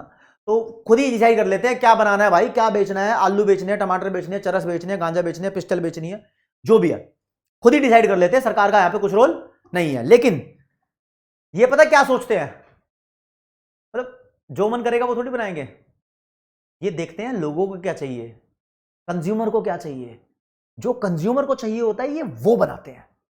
तो ये लोग कहते हैं जो कंज्यूमर को चाहिए होगा भाई बना देंगे, तो मांगो तो सही क्या चाहिए वो सप्लाई कर देंगे। तो उससे क्या होता है ना, इनको प्रॉफिट होता है भाई, फर्म वालों की इकोनॉमी है, बिजनेस वालों की इकोनॉमी है, तो प्रॉफिट ही इनका मेन एलिमेंट होता है, सारा फोकस प्रॉफिट पे है। प्रॉफिट कब होगा, जब कंज्यूमर की वांट को सेटिस्फाई करेंगे। कंज्यूमर की वांट को सेटिस्फाई नहीं करेंगे, कंज्यूमर के हिसाब से सामान नहीं बनाएंगे, तो उनका सामान बिकेगा नहीं, बिकेगा नहीं तो फिर वेस्ट होगा और फिर प्रॉफिट नहीं होगा, है ना।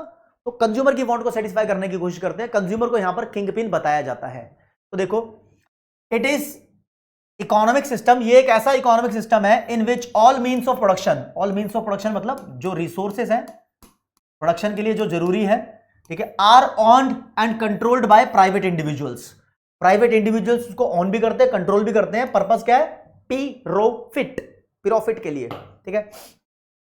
Private property is the main stay, main stay का मतलब बैकबोन है इनकी, प्राइवेट प्रॉपर्टी ही बैकबोन है of the capitalism, and profit motive is it's deriving force. ये डिराइव क्यों हुई है, ये बनी क्यों है, इसकी डिराइविंग फोर्स है प्रॉफिट मोटिव। इसके ऊपर लगा देता हूं मैं स्टार, क्योंकि यहां से क्वेश्चन आ सकता है। हाँ, प्रॉफिट मोटिव इसकी डिराइविंग फोर्स है। द गवर्नमेंट, इतने सारे स्टार कैसे आ गए, बोलता है the government has limited role in the management of the economic affairs, यानी जो भी इकोनॉमिक अफेयर्स है, इकोनॉमिक इश्यूज हैं, पैसों के जो इश्यूज हैं, बिजनेस यूनिट के जो इश्यूज हैं, इसमें गवर्नमेंट का ना के बराबर रोल होता है, ना के बराबर, लिमिटेड होता है, ठीक है, अंडर दिस सिस्टम। इसका एग्जांपल देखोगे तो पूरे वर्ल्ड में इसके एग्जांपल है कैपिटलिस्टिक इकोनॉमी के, America, US, UK, Germany, Japan, Mexico, Singapore, Hong Kong, ठीक है। ये एग्जांपल्स हैं, बुक के हिसाब से दिए हुए, तो एग्जांपल भी ध्यान रखने हैं आपको, ठीक है। इसके अंदर कुछ बातें आती है भैया, बातें देखो इसकी, फीचर्स क्या क्या फीचर्स हैं।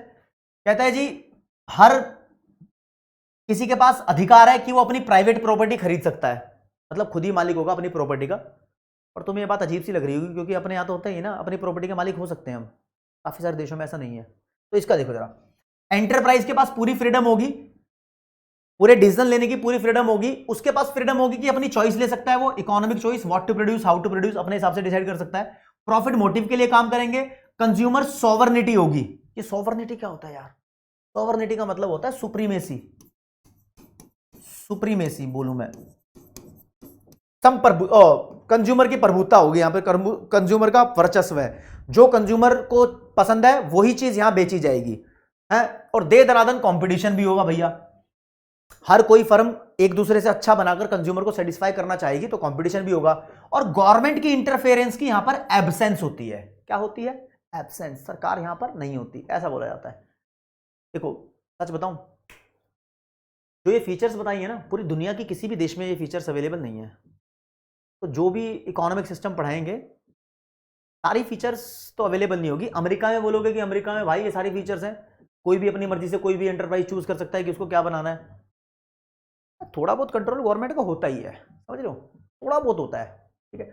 अब फिर मॉड्यूल में इसकी मेरिट्स और डिमेरिट्स दी हुई है, हम उसको बाद में डिफरेंस में डिस्कस करेंगे, डिफरेंस बनाएंगे तीनों इकोनॉमिक सिस्टम के। तो उससे पहले मैं आपको बताना चाहूंगा दोस्तों सोशलिस्टिक इकोनॉमी के बारे में। सोशलिस्टिक को कमांड इकोनॉमी बोलते हैं।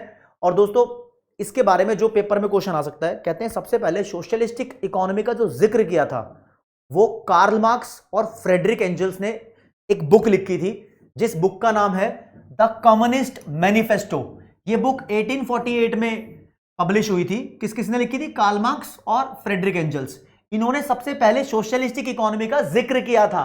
प्रोपाउंडेड का मतलब सबसे पहले इन्होंने ही इस बारे में बात की थी। और कहते हैं पुराना रशिया, पुराना रशिया, रशिया तो जानते हो तुम, रशिया का पुराना नाम था यूएसएसआर। तो अर्स्टवाइल मतलब पुराना, पहले का रशिया एक एग्जाम्पल है सोशलिस्टिक इकोनॉमी का। कब से कब तक? 1917 से लेकर 1990 तक जो रशिया था वो सोशलिस्टिक इकोनॉमी था। इसका मतलब ये सोशलिस्टिक इकोनॉमी ऐसी इकोनॉमी होती है जिसके अंदर सारे बिजनेस डिसीजन या फिर इकोनॉमिक डिसीजन सरकार के द्वारा लिए जाते हैं। सरकार डिसाइड करती है गेहूं बनेगा नहीं बनेगा, चावल बनेगा नहीं बनेगा, वो बताती है, फिर किसान उस हिसाब से प्रोडक्शन करेंगे। तुम्हारी अपनी नहीं मानी जाएगी, सारी प्रॉपर्टी सरकार की होगी, तुम्हारी नहीं होगी। फील नहीं हो रहा ना, क्योंकि हमारे साथ हुआ ही नहीं पता कैसा, ठीक है। लेकिन कई देशों में ऐसा हो रखा है, ठीक है। In today's world there is no country which is purely socialist. पूरी इस दुनिया में 100% सोशलिस्ट कोई देश नहीं है। अगर तुम बोलो चाइना है, रशिया है, नहीं, अब तो प्राइवेटाइजेशन हर जगह थोड़ा थोड़ा है, तो सब लोग अपनी अपनी प्रॉपर्टी भी ले सकते हैं। यार इसके एग्जांपल देखोगे तो वियतनाम, चाइना, क्यूबा दिए जाते हैं, ठीक है। नॉर्थ कोरिया भी इसका एग्जांपल है, जो वर्ल्ड का सबसे बड़ा टोटलिटेरियन स्टेट है। टोटलिटेरियन स्टेट का मतलब हो गया एक ऐसी टेरिटरी है, एक ऐसा कंट्री है जहां पर डंके की चोट पे जो यहाँ का राजा है, प्रेसिडेंट है, वो काम करवाता है, जो उसने बोल दिया वही होगा, तुम उसको मना नहीं कर सकते। यही बचा हुआ है, ठीक है। यही एक बड़ी सबसे बड़ा एग्जांपल नॉर्थ कोरिया है। आप देखोगे साउथ कोरिया, तो साउथ कोरिया कैपिटलिस्टिक इकोनॉमी है, सैमसंग है वहां की, एलजी है वहां की, ठीक है, कंपनी मतलब। चलो जी, अब इसकी जरा फीचर्स देख लें। यहां पर दोस्तों मैं बात करूं आपसे सोशलिस्टिक इकोनॉमी के अंदर, ठीक है, आप देख पाओगे कलेक्टिव ओनरशिप होती है। तुम बोलोगे सरकार का सब कुछ होता है, भी तो सर आपने बताया था। हाँ, जनरली सब कुछ सरकार का ही होता है, लेकिन अगर तुम्हारे पास पैसा है, तुमने घर खरीद लिया, तो वो घर तुम्हारा होगा, लेकिन सरकार के भी डॉक्यूमेंट होंगे कि सरकार और तुम्हारा दोनों का मिलके है, रिसोर्स दोनों के मिलके ही होते हैं। तुम्हारे खरीदने के बाद भी सरकार उस पर अपना हक दिखाएगी। सरकार यहाँ इकोनॉमिक प्लानिंग करती है, प्लानिंग कमीशन बनाती है, प्लानिंग के हिसाब से सारे काम होते हैं। डिमांड सप्लाई के हिसाब से काम नहीं होते। कैपिटलिस्टिक इकोनॉमी में डिमांड सप्लाई के हिसाब से काम होते हैं। आई बताऊंगा। और absence of consumer choice, consumer की चॉइस के बारे में नहीं सुना जाता। सरकार डिसाइड करती है कि देश में क्या क्या बनना चाहिए, ठीक है, वही चीज सप्लाई होगी। और रिलेटिवली इक्वल इनकम डिस्ट्रीब्यूशन। देखो जी, अगर मैं बात करूं इनइक्वालिटी कौन सी इकोनॉमी में होती है, तो ये मेजर क्वेश्चन बनता है। कैपिटलिस्टिक इकोनॉमी में इनइक्वालिटी ज्यादा होती है। कैपिटलिस्टिक इकोनॉमी में लिखा हुआ है हैव और हैव नॉट वाले बंदे। हैव वाले बंदे होते हैं रिच, हैव नॉट जिनके पास चीजें नहीं है वो हो गए पुअर। उनके बीच का गैप ज्यादा होता है, अमीर और ज्यादा अमीर होता जाता है। सरकार रोल प्ले नहीं कर रही है, इसमें पूरे देश के बारे में सोचा जाता है। अब तुम देखो ना यार, तुम देखोगे दुनिया के सबसे अमीर आदमी कौन है, अमेरिका से दिखेंगे तुम्हें, 4-5 नाम सोच लो। चाइना, रशिया से कोई दिखेगा? भाई वो कर देते हैं काम, मतलब गरीबों के बारे में सोच लेते हैं, अमीरों से पैसा लेके गरीबों को भी दे देते हैं, ऐसा भी होता है, ठीक है। यहां पर मिनिमम रोल होगा प्राइस मैकेनिज्म का और मार्केट फोर्स का। देखो जी, मार्केट के पास दो ही फोर्स होती है। एक सामान खरीदने वाला बंदा है, उसकी फोर्स को डिमांड बोलते हैं। जो सामान बेचने वाला बंदा है, उसकी फोर्स को सप्लाई बोलते हैं। डिमांड और सप्लाई के बेसिस पे, ये डिमांड ये सप्लाई, इसके बेसिस पे यहां प्राइस डिसाइड होता है। और जो ये डिमांड और सप्लाई के बेसिस पे प्राइस डिसाइड करने का तरीका है, इसको बोलते हैं प्राइस मैकेनिज्म। ये होता है कैपिटलिस्टिक इकोनॉमी में, इसलिए ये बोल रहा है यहां पर ना के बराबर होता है, ठीक है जी। और यहां पर एब्सेंस ऑफ कंपटीशन देखा जाता है। क्या देखा जाता है? Absence of competition. पेपर में क्वेश्चन आया, देखो जी बहुत इंपॉर्टेंट वर्ड दिखा रहा हूं आपको मैं। अगर पेपर में क्वेश्चन आया एब्सेंस ऑफ कंपटीशन, कौन सी टाइप ऑफ इकोनॉमी में होता है, आप बता दो जी कि सोशलिस्टिक में होता है, सोशलिस्टिक में होता है। लेकिन अगर क्वेश्चन आया वेस्ट ऑफ कंपटीशन किस में होता है, मतलब वेस्ट ऑफ कंपटीशन, तो आप प्यार से लिखना कि कैपिटलिस्टिक इकोनॉमी में वेस्ट ऑफ कंपटीशन होता है। और ये बहुत मुश्किल क्वेश्चन है, लेकिन लव सर ने बताया है, ठीक है, डाइजेस्ट नहीं होगा। मतलब कैपिटलिस्टिक इकोनॉमी में कंपटीशन बहुत बड़े लेवल का है, इसमें कोई दिक्कत नहीं है। लेकिन कहते हैं वो सारा कंपटीशन वेस्ट है, क्योंकि उस कंपटीशन में तुम अपनी मर्जी से रेट डिसाइड नहीं कर पाओगे। रेट डिसाइड होगा कंज्यूमर की डिमांड और तुम्हारी सप्लाई की वजह से। तो डिमांड और सप्लाई प्राइस मैकेनिज्म पे रेट डिसाइड होगा, इसलिए वो कंपटीशन एक वेस्ट की तरह नजर आता है। तो वेस्ट ऑफ कंपटीशन अलग लैंग्वेज है, ध्यान रखना, ठीक है जी। अब आ जाओ जी, मिक्स्ड इकोनॉमी क्या होती है भैया? मिक्स्ड इकोनॉमी ऐसी इकोनॉमी होती है जिसके अंदर सरकार और प्राइवेट फर्म्स अपने अपने डिसीजन लेती है, मिलकर चलती है। जैसे कि हमारा प्यारा देश भारत, सरकार भी चल रही है, रिलायंस टाटा भी चल रहे हैं, अपने अपने डिसीजन ले रहे हैं। जहां सरकार को बुरा लगता है सरकार वहां इंटरप्ट कर देती है, वरना सरकार भी इतना कुछ ज्यादा रोक टोक नहीं करती। लेकिन चरस गांजा तो बिकने नहीं देगी भाई, रूल तो बनाएगी, बाकी तो फिर देख लो, ठीक है। तो क्या लिखा है? In a mixed economy the aim is to develop a system which try to include the best feature of both controlled economy and market economy। कहता है कंट्रोल्ड इकोनॉमी मतलब सोशलिस्टिक इकोनॉमी, मार्केट इकोनॉमी मतलब capitalistic economy. कहता है कि mixed economy के अंदर दोनों की फीचर्स पाई जाती हैं और दोनों की डीमेरिट्स को रिमूव किया जाता है, एक्सक्लूड किया जाता है। कहता है दोनों के जो नुकसान है उसको हटाने की कोशिश करेंगे, दोनों के जो फायदे हैं उसको मिलाने की कोशिश करेंगे और एक ऐसी इकोनॉमी बनाएंगे जैसे कि इंडिया, मिक्स्ड इकोनॉमी जहां पर दोनों चलते हो। तो it appreciate the advantage of private enterprise. कहता है प्राइवेट कंपनी के जो एडवांटेज होने चाहिए, प्राइवेट प्रॉपर्टी के जो एडवांटेज होने चाहिए, वो उसको अप्रिशिएट करता है विद देयर फोकस, फोकस मतलब emphasis on self interest and profit motive. मतलब प्रॉफिट मोटिव भी चलेगा यहां पर और सेल्फ इंटरेस्ट भी चलेगा, कोई दिक्कत नहीं है। अगर तुमसे पूछे कि कैपिटलिस्टिक इकोनॉमी का मेन मोटिव प्रॉफिट होता है, तो सोशलिस्टिक इकोनॉमी का क्या होता है? सोशलिस्टिक इकोनॉमी का होता है वेलफेयर, वेलबींग, और मिक्स्ड इकोनॉमी का दोनों ही होता है, प्रॉफिट मोटिव भी और वेलफेयर भी, ठीक है। कुछ बातें मैं मुंह से बोल के बता रहा हूं, ठीक है जी। अब सोशलिस्टिक इकोनॉमी की फीचर की बात करेंगे तो यहां पर को एग्जिस्ट करेगा प्राइवेट सेक्टर और पब्लिक सेक्टर। जैसे सोशलिस्टिक ये उस्ताद एक चीज आपके लिए यहां पर थोड़ी सी अपडेट कर दूं, कर दो सर अपडेट, ये हटा दो, ये सोशलिस्टिक नहीं है, ये आपका प्यारा सा मिक्स्ड है राजा, मिक्स्ड, ठीक है जी, ओके। तो सोशलिस्टिक इकोनॉमी के अंदर आपने पढ़ा था कलेक्टिव ओनरशिप होती है, मतलब एक चीज के दोनों मालिक हो जाएंगे, सरकार भी और आप भी। यहां पर क्या है? ओनरशिप को एग्जिस्ट करेगी, कुछ चीजों के आप प्योर मालिक हो, आप ही हो, कुछ चीजों की सरकार मालिक है तो सरकार ही है। आपने देखा इंडिया में कोई ऐसी प्रॉपर्टी जिसका मालिक मैं भी हूं और सरकार भी है, या तुम भी हो और सरकार भी है? नहीं नहीं, जिसका अब कुतुब मीनार सरकार का है तो तुम्हारा नहीं हो सकता, लाल किला सरकार का है तो तुम्हारा नहीं हो सकता, लेकिन तुम्हारा घर तुम्हारा है तो सरकार का नहीं हो सकता। तो को एग्जिस्ट करती है, एक साथ एग्जिस्ट करती है, तुम्हारी ओनरशिप अलग है, सरकार की अलग है, और सब एक साथ एग्जिस्ट करती है। यहां पर दोस्तों प्राइवेट सेक्टर भी है जो अपना प्रोडक्शन, खुद का डिस्ट्रीब्यूशन कैसे करना है खुद अपने आप मैनेज कर रहा है, कंट्रोल कर रहा है खुद ही, ठीक है। पब्लिक सेक्टर भी है, सरकार की भी कंपनीज हैं, LIC भी है, इंडियन ऑयल भी है, भारत पेट्रोलियम भी है, बहुत सारी चीजें हैं, ठीक है। Industries in this sector are not primarily profit motive, लेकिन ये प्रॉफिट मोटिव के लिए नहीं है। सरकार ने जो चीजें बनाई है वो जनता के वेलफेयर के लिए बनाई है, but are set up by the state for the welfare of the community, पूरी कम्युनिटी के वेलफेयर के लिए बनाई है। एक कंबाइंड सेक्टर भी है, इसकी अब मैं बताऊं आपको। पब्लिक सेक्टर में PSU, पब्लिक सेक्टर अंडरटेकिंग की बात करो तो PSU में जैसे कि मैं बात करूं इंडियन ऑयल सरकारी कंपनी है, मैं मानता हूं, लेकिन 100% सरकार की नहीं है ना, उसने कुछ शेयर मार्केट में बेचा हुआ है। लेकिन बात करूं रेलवे की, रेलवे 100% सरकार की है। एटॉमिक पावर, वो बम बनाने की जो पावर है, वो एटॉमिक एनर्जी, वो सरकार की है। मिलिट्री सरकार की है, तो उसको सबके वेलफेयर के लिए इस्तेमाल किया जाता है पब्लिक सेक्टर। कहता है कंबाइंड सेक्टर भी है भैया, थोड़ा सा है कंबाइंड सेक्टर, बुरा मत मानो।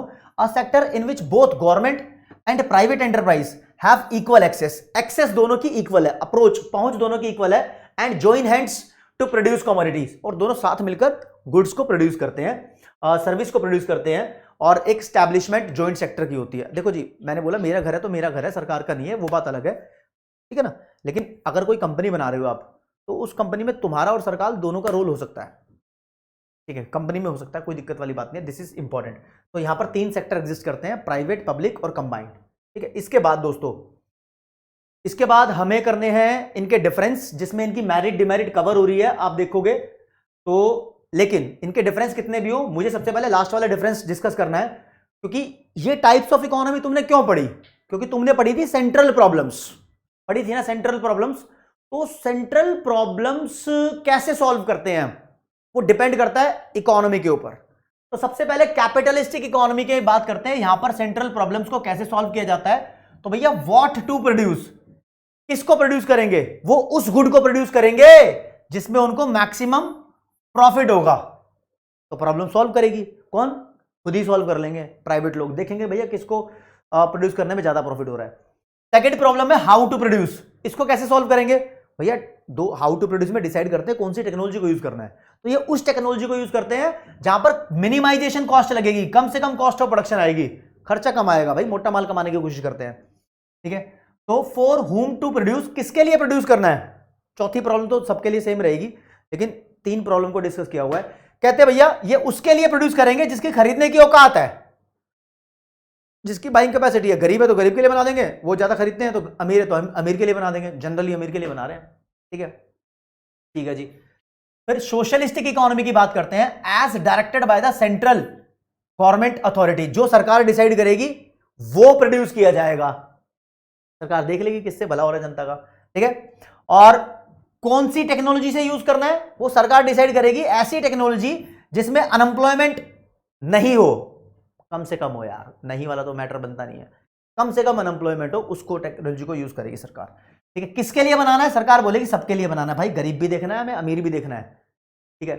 और मिक्स्ड इकोनॉमी में क्या होगा, मिक्स्ड इकोनॉमी में दोनों चीजों पर ध्यान दिया जाएगा, दोनों चीजों पर, तो देख रहा है वो गुड्स बनाई जाएगी जो मैक्सिमम प्रॉफिट भी लेकर आती हो, but even the central authority direct और produce certain essential goods and services, मतलब कंपनीज है तो उनको मैक्सिमम प्रॉफिट हो जाए, लेकिन जो सरकार की सेंट्रल अथॉरिटी है, मतलब सेंट्रल गवर्नमेंट है, वो उन चीजों को भी बनाएगी जो जनता के लिए जरूरी है, एसेंशियल है, फूड ग्रेन भी हो सकती है, एजुकेशन और हेल्थ जैसी फैसिलिटीज सरकार फ्री में प्रोवाइड कर सकती है, इंडिया में सरकारी हॉस्पिटल भी है भाई, सरकारी स्कूल भी है। हाउ टू प्रोड्यूस को कैसे सॉल्व करेगी भैया, कहेगी प्राइवेट सेक्टर वालों तुम देखते रहो कॉस्ट मिनिमाइजेशन पे, तुम देखते रहो कोई दिक्कत नहीं है, लेकिन गवर्नमेंट इंश्योर करेगी कि बेरोजगारी ना हो, मतलब इन दोनों को मिला के चलेगी, ये भी होगा ये भी होगा। और होम टू प्रोड्यूस किसके लिए सामान बनाना है, तो ये भी कहेगी सबके लिए बनाना है भाई, क्योंकि प्राइवेट वाला किसी के लिए भी सोचे, जो बच जाएंगे उसके लिए सरकार करेगी, तो ये प्रॉब्लम तो है। और आपको एक बात और बताता हूं, कैपिटलिस्टिक इकोनॉमी की अंदर की बात, कैपिटलिस्ट, इसके बारे में कहा जाता है कि कंज्यूमर इज किंग, जो कंज्यूमर बोलता है वो बनाया जाएगा, कंज्यूमर की सॉवरेनिटी है ना, लेकिन एक लाइन और बोली जाती है कि कंज्यूमर सॉवरेनिटी, सॉवरेनिटी की स्पेलिंग देख लेना यार, ये वाली होती है, ठीक है, स्पेलिंग से कुछ नहीं जा रहा है, इज मिथ, कहता है छलावा है कंज्यूमर की, देखो ये तो इसका एडवांटेज है कि कंज्यूमर जो बोलेगा वो बनाया जाएगा, लेकिन ये बोल जाता है यही छलावा दिखता है, कंज्यूमर जो बोलता है वो तो बना देते हैं, लेकिन कंज्यूमर को उल्लू भी यही बनाते हैं, इतनी सारी फर्म्स होती हैं, घटिया माल बेच देते हैं, मिलावटी माल बेच देते हैं, तो कहने को कंज्यूमर की बात मानी जाती है, वो प्रोडक्शन हो जाता है, लेकिन उसकी क्वालिटी प्रॉफिट के लिए वो खराब कर देते हैं। कैपिटलिस्टिक इकोनॉमी का एक इंपॉर्टेंट पॉइंट था, मुझे डिस्कस करना था। खैर अब आ जाओ तीनों इकोनॉमी के ऊपर, पेपर में क्वेश्चन आ सकता है, मेन स्टे, बैकबोन क्या है इनकी, तो कैपिटलिस्टिक इकोनॉमी में प्राइवेट प्रॉपर्टी ही मेन स्टे है, सोशलिस्टिक इकोनॉमी के अंदर सोशियो इकोनॉमिक ऑब्जेक्टिव और कलेक्टिव ओनरशिप दोनों है, और मिक्स्ड इकोनॉमी के अंदर दोनों की बेस्ट फीचर्स पे ध्यान दिया जाता है, वही मेन स्टे है। ओके, डिराइविंग फोर्स, किस वजह से इसको बनाया गया है, प्रॉफिट मोटिव के लिए बनाया गया है। सोशलिस्टिक इकोनॉमी में इक्विटेबल डिस्ट्रीब्यूशन ऑफ इनकम होता है, स्टार मार्क कर रहा हूं भाई, ये भी स्टार मार्क, ये भी स्टार मार्क। बोलेगा ज्यादा इनइक्वालिटी कौन सी इकोनॉमी में होती है, कैपिटलिस्टिक में, कम इनइक्वालिटी किस में होती है, सोशलिस्टिक में, ठीक है जी। इतना मामला सेट है, कोई नहीं। फिर यहां बोलता है प्रॉफिट मोटिव और इक्विटेबल डिस्ट्रीब्यूशन दोनों पे ध्यान देना, यार ये तो दोनों पे ध्यान देगा, बैलेंस करता करता मर जाएगा, ठीक है। इंडिया में देखो ना, सब बहुत ध्यान दिया जाता है, और गवर्नमेंट की इंटरफेरेंस यहां नहीं होती है, यहां गवर्नमेंट ही मेन होती है, सेंट्रली प्लान अथॉरिटी बनाती है, गवर्नमेंट ही मेन चीज है, वही मेन प्लानिंग करने वाली सेंट्रल अथॉरिटी है। यहां पॉजिटिव रोल होता है बस गवर्नमेंट का, गवर्नमेंट कहती है तू कर, मैं तेरे को सपोर्ट करूंगी, ठीक है। इसका दूसरा नाम फ्री मार्केट, लेजेस फेयर, इसका command economy, centrally planned economy, इनके दूसरा नाम है, इसका कोई दूसरा नाम नहीं है। अगला, प्राइवेट प्रॉपर्टी का राइट कैपिटलिस्टिक इकोनॉमी में है, यहां दोनों की ओनरशिप हो सकती है, यहां दोनों कोएग्जिस्ट कर सकते हैं और एक साथ भी हो सकते हैं, कुछ भी हो सकता है, ठीक है। Freedom to choice for the consumers, consumer को यहां चूज करने का अधिकार है, यहां सरकार डिसाइड करेगी, यहां कंज्यूमर चूज करता है, वो भी बनाएगा प्राइवेट वाला, और जो सरकार को अच्छा लगेगा सरकार भी बनाएगी। अब बच्चा कंफ्यूज ना हो रहा हो, मैं बता दूं, राज्य ओनरशिप की बात कर लेते हैं। प्राइवेट प्रॉपर्टी का राइट कैपिटलिस्टिक में होता है, बिल्कुल होता है। सोशलिस्टिक में प्राइवेट और सरकार दोनों का होता है, कलेक्टिव ओनरशिप होती है किसी भी चीज, मतलब हर एक चीज पे कलेक्टिव ओनरशिप होगी, हर एक चीज पे, ठीक है। यहां पर मिक्स्ड इकोनॉमी में को एग्जिस्ट करेगा, कुछ चीजें सरकार की हैं, कुछ चीजें प्राइवेट की हैं, लेकिन कुछ चीजों पे कंबाइंड सेक्टर भी होगा। यहां पर तो दोनों की फीचर देखने को मिलेगी ना। अगला, कंपटीशन कहां होता है? Price mechanism, market force. Price mechanism मतलब डिमांड सप्लाई से कुछ डिसाइड हो रहा है, मार्केट फोर्स मतलब डिमांड सप्लाई से, यहां प्रिवेल करता है, मतलब यस है, यहां नहीं होता। डिमांड सप्लाई नहीं, सरकार बताएगी क्या होगा। तो यार यहां पर इकोनॉमी के अंदर जो फ्लक्चुएशन होती है, अप्स एंड डाउन्स, उसको अवॉइड करने की कोशिश की जाती है, तो सरकार बीच बीच में इंटरफेयर करती रहती है। यहां पूरा नहीं होता, लेकिन इसने बोला है कि कमेंट नहीं करी कि प्रिवेल करता है नहीं करता, तो आप इसको इतना ही रखोगे। इनकम डिस्ट्रीब्यूशन यहां अनइक्वल होता है, इनइक्वालिटी ऑफ इनकम यहां इक्वल होता है। और यहां भाई गवर्नमेंट ही ट्राई करती रहती है प्राइवेट सेक्टर के द्वारा किया गया कचरा समेटने का, तो जो इनइक्वालिटी है गवर्नमेंट उसको इक्वल लाने की बार बार कोशिश करती है। फ्रीडम ऑफ एंटरप्राइज, एंटरप्राइज के पास फ्रीडम कौन सी इकोनॉमी होगी? यहां तो पूरी पूरी है भाई, चरस गांजा बीड़ी सिगरेट जो मर्जी बना ले, यहां नहीं होगी। यहां सरकार बोलेगी दारू बननी है तो दारू बनेगी, सरकार बोलेगी नमक बनना है तो नमक बनेगा, कुछ भी रिलेट कर लो एग्जांपल तुम अपनी जिंदगी से, कोई दिक्कत नहीं है। फिर यस, ओनली सर्टेन एरियाज में B handle exclusively by the government, कुछ एरिया है जो सिर्फ प्योर सरकार करेगी हैंडल, कुछ करेगा प्राइवेट भी, सबके पास अपनी अपनी चॉइस है, यहां ठीक ठाक मामला है, ठीक है। इंडिया है, ये है मेरा इंडिया, क्यों मारा इंडिया है भाई, ऐसे बात नहीं बनती, ऐसे तो तुम कोई भी टॉपिक पढ़ लोगे। टॉपिक की बात तब बनती है जब तुम उसके एमसीक्यू सॉल्व करोगे। और दोस्तों एमसीक्यू ये मॉड्यूल के भी हैं, और ये एमसीक्यूज आपके पास पीवाईक्यू भी हैं, ठीक है। मैं आपको बस इतना बताना चाहता हूं कि ये जो चाणक्य बैच है ना आपका, इसमें जो आपको ये चैप्टर करा रहा हूं मैं, इस चैप्टर के अंदर आईसीआई का मॉड्यूल, सारा कंटेंट, सारे एमसीक्यूज, पीवाईक्यू भी सब कवर अप है। अगर तुमने इस चैप्टर को देख लिया तो तुम्हें कहीं पे भी जाकर इस चैप्टर को दोबारा देखने की जरूरत नहीं पड़ेगी, आप इसी से ही इसको कंप्लीट कर सकते हो, ठीक है। ओके, चलो जी, क्वेश्चन आपके सामने, consider the following and decide विच, नीचे चारों लाइनें पढ़ो और डिसाइड करो अगर, if any, economy is without scarcity, कौन सी इकोनॉमी है जो विदाउट स्केयरसिटी होती है। चलो जी पढ़ो, मैं बताता हूं। The pre independent Indian economy, आजादी से पहले की जो इंडियन इकोनॉमी थी, where most people were farmers, जहां पर ज्यादातर लोग किसान होते थे। तो बताओ, consider the following and decide which economy is without scarcity, इनमें से कौन सी इकोनॉमी है जिसमें स्केयरसिटी नहीं है। अरे भैया, आजादी से पहले का भारत हो चाहे आज का भारत हो, स्केयरसिटी तो है ही है। तो a mythical economy where everybody is billionaire, तुम इमेजिन कर लो, ऐसा हो नहीं सकता, मिथ हो है भाई, सब पे करोड़ों रुपया है, सब पे करोड़ों रुपया है, तो क्या यहां स्केयरसिटी नहीं होगी? अरे भाई, तो पैसा तो जिंदगी में जितना मर्जी छाप ले, छापने से कुछ नहीं होता। रिसोर्स, असली के आइटम्स जो है, जो पेट्रोल है, जो कोयला है, वो चीजें लिमिटेड है ना राजे, बिलियनियर उसमें कुछ नहीं होता। Any economy where income is distributed equally among its people, एक इकोनॉमी में अगर सभी लोगों की इनकम बराबर हो जाए तो वहां स्केयरसिटी खत्म हो जाएगी? अरे नहीं, कहीं नहीं हो सकती।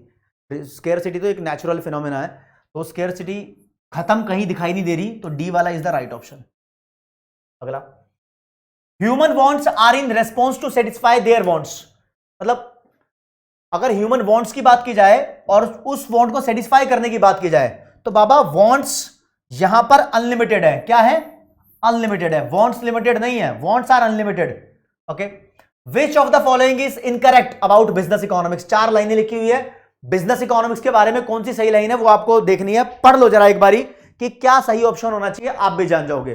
तो point number 1, it is applied economics that फिल्स the gap between economic theory and business practice. कहता है बिजनेस इकोनॉमिक्स बेसिकली एक अप्लाइड इकोनॉमिक्स है जो इकोनॉमिक थ्योरी और प्रैक्टिकल बिजनेस, यानी बिजनेस की जो प्रैक्टिकल बातें होती है उसके बीच का गैप फिल करता है।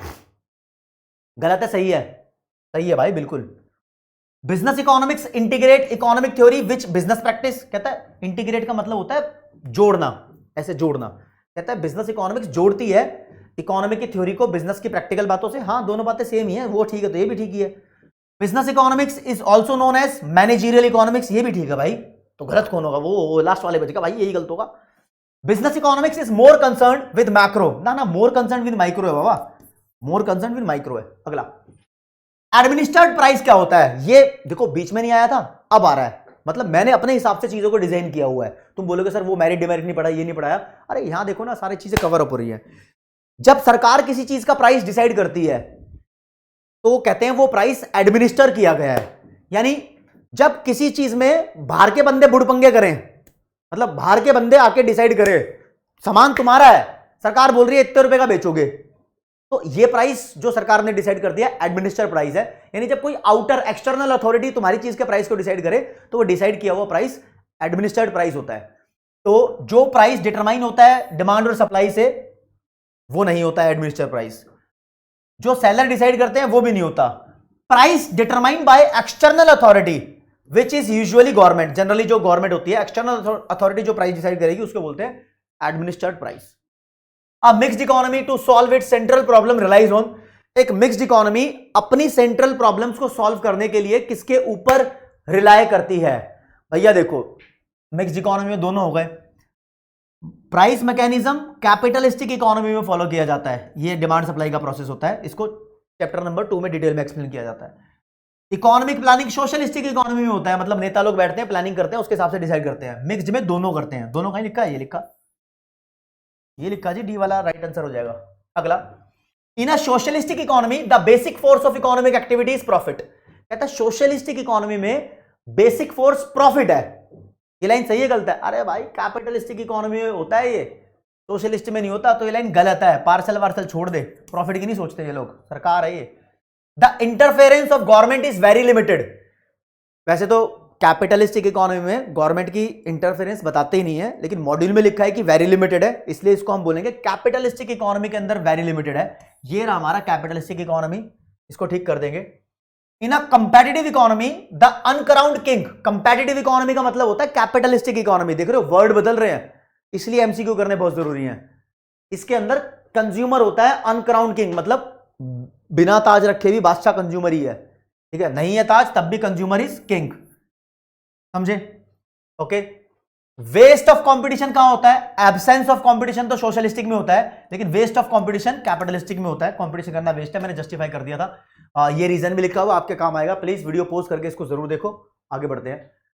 और dual system of pricing exist, अब तुम बोलोगे सर डुअल सिस्टम तो पढ़ाया ही नहीं, अरे बाबा पढ़ा रहा हूं ना, अब आ रहा है। डुअल सिस्टम मतलब प्राइवेट और सरकार दोनों अपना अपना प्राइस डिसाइड करेंगे, डुअल का मतलब दो होता है, ये मिक्स्ड इकोनॉमी में होता है, सबको पता भी लग जाना चाहिए। और this is the right answer, C is the right answer. Okay, one of the important feature of capitalistic economy, capitalistic economy की इंपॉर्टेंट फीचर क्या है? इकोनॉमिक प्लानिंग तो सोशलिस्टिक की है, सोशलिस्टिक की ये है। प्राइस मैकेनिज्म ये हमारी कैपिटलिस्टिक की है, ठीक है, बी वाले पे जाएंगे। इकोनॉमिक इक्वालिटीज भी सोशलिस्टिक की है, सोशल वेलफेयर भी सोशलिस्टिक की है। हाँ भैया देखो तुम्हारे सामने लिखा है the business economics incorporate tools from other discipline, मतलब अलग अलग सब्जेक्ट से बहुत सारे सब्जेक्टों को शामिल किया गया है बिजनेस इकोनॉमिक्स में। आगे पढ़ोगे तो मैथमेटिकल कैलकुलेशन भी होगी, स्टैटिस्टिक्स का यूज भी होगा, काफी हद तक अकाउंट्स भी यूज होगी। तो जैसे कि नाम लिखे हुए अलग अलग सब्जेक्ट के यहाँ पर, तो बोल रहा है तो बिजनेस इकोनॉमिक्स का कौन सा नेचर पता लगता है यहां से, तो आपने पढ़ रखा है भैया इंटरडिसिप्लिनरी।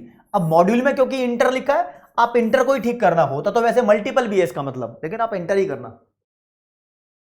ऑपरेशनल और इंटरनल इश्यूज, अंदर के जो मसले होते हैं वो कौन से इकोनॉमिक थ्योरी के द्वारा सुलझाए जा सकते हैं या किस थ्योरी से रिलेट करते हैं? Internal micro, external macro. तो इंटरनल वाले तो राज्य माइक्रो हो गए, ठीक है ना, मैंने माइक्रो पढ़ा शुरू में, काम हो गया।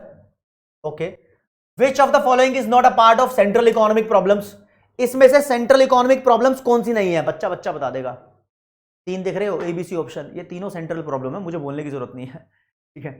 चौथे नंबर पे लिखा है प्राइस फिक्सेशन, ये सेंट्रल प्रॉब्लम नहीं है, प्रॉब्लम तो हो सकती है but this is not central problem, ध्यान रखना इस चीज को। ओके, आगे आ जाओ।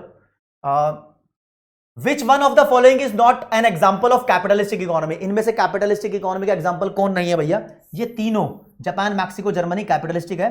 क्यूबा के बारे में बोला जाता है, मॉड्यूल में लिखा है कि सोशलिस्टिक है, तो इसलिए मान भी लेंगे। वैसे कोई इकोनॉमी प्योर सोशलिस्टिक है नहीं, ठीक है, आज की जिंदगी में, ठीक है।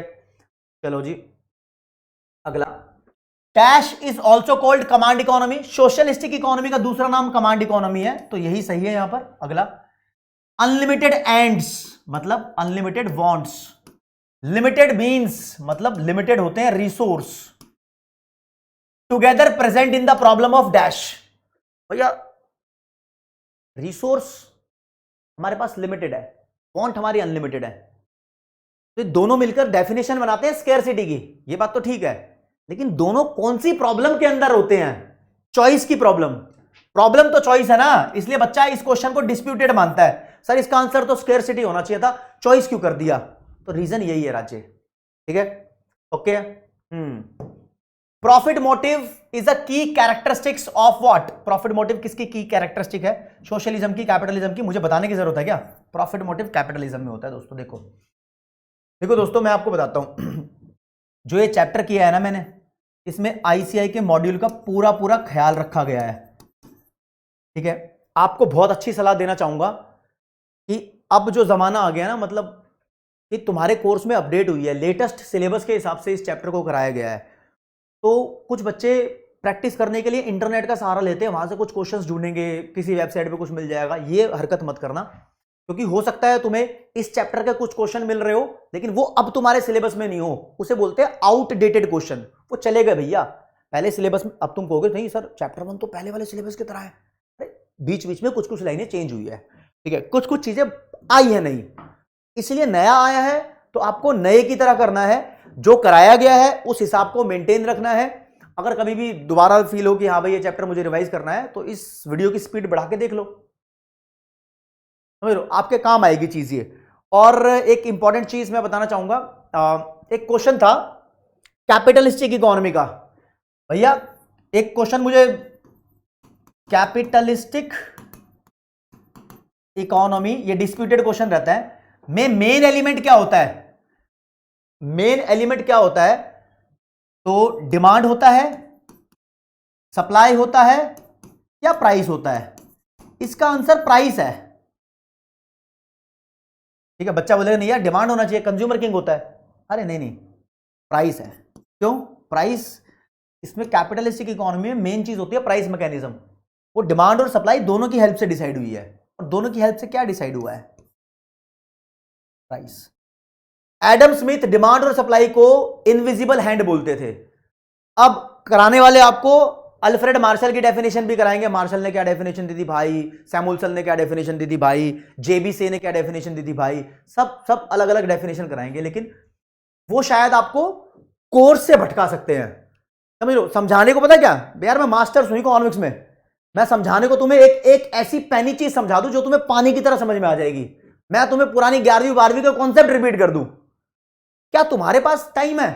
तुम सीए फाउंडेशन की तैयारी कर रहे हो, तुम्हारे पास टाइम है इन चीजों को करने के लिए? अरे एक लिमिटेड टाइम मिलता है तुम्हें, उसमें तैयारी करनी होती है, पेपर क्रैक करना होता है, समझे बात को। अब लोग कहते हैं भैया डिटेल में ये चीज वो चीज वो चीज।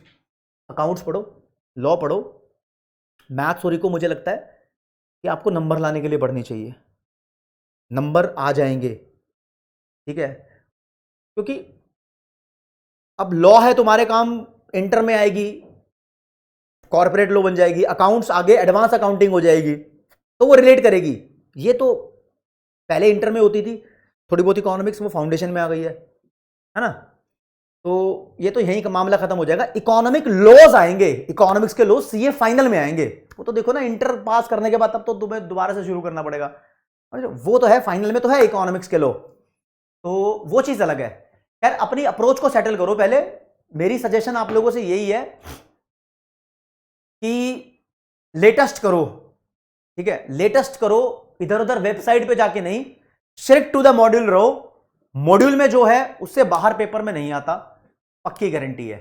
फाउंडेशन लेवल पे, इंटर लेवल पे तो फिर बाहर अंदर सब कहीं से भी क्वेश्चन क्रिएट हो जाता है, कोई दिक्कत वाली बात नहीं है, ठीक है दोस्तों। बहुत मजा आया, चाणक्य बैच 2.0 स्टार्ट किया, और आप लोगों का रिस्पांस मैं कमेंट सेक्शन में बहुत चाहूंगा कि हमारी जो बॉन्डिंग है वो अब इंडिया में चर्चे होने लगे हैं इस चीज़ के, ऑब्वियसली पूरे भारत के अंदर चर्चे हैं कि स्टूडेंट्स और भाई दोस्त एजुकेटर की बॉन्डिंग बहुत कैडे लेवल पे रहती है, तो ये बॉन्डिंग बरकरार रहेगी, आप लोगों का प्यार बना रहे साथ में। और आज की क्लास को यहीं समाप्त करना चाहूँगा। जय हिंद, जय भारत, नमस्कार, धन्यवाद, बाय बाय एवरीवन, टाटा।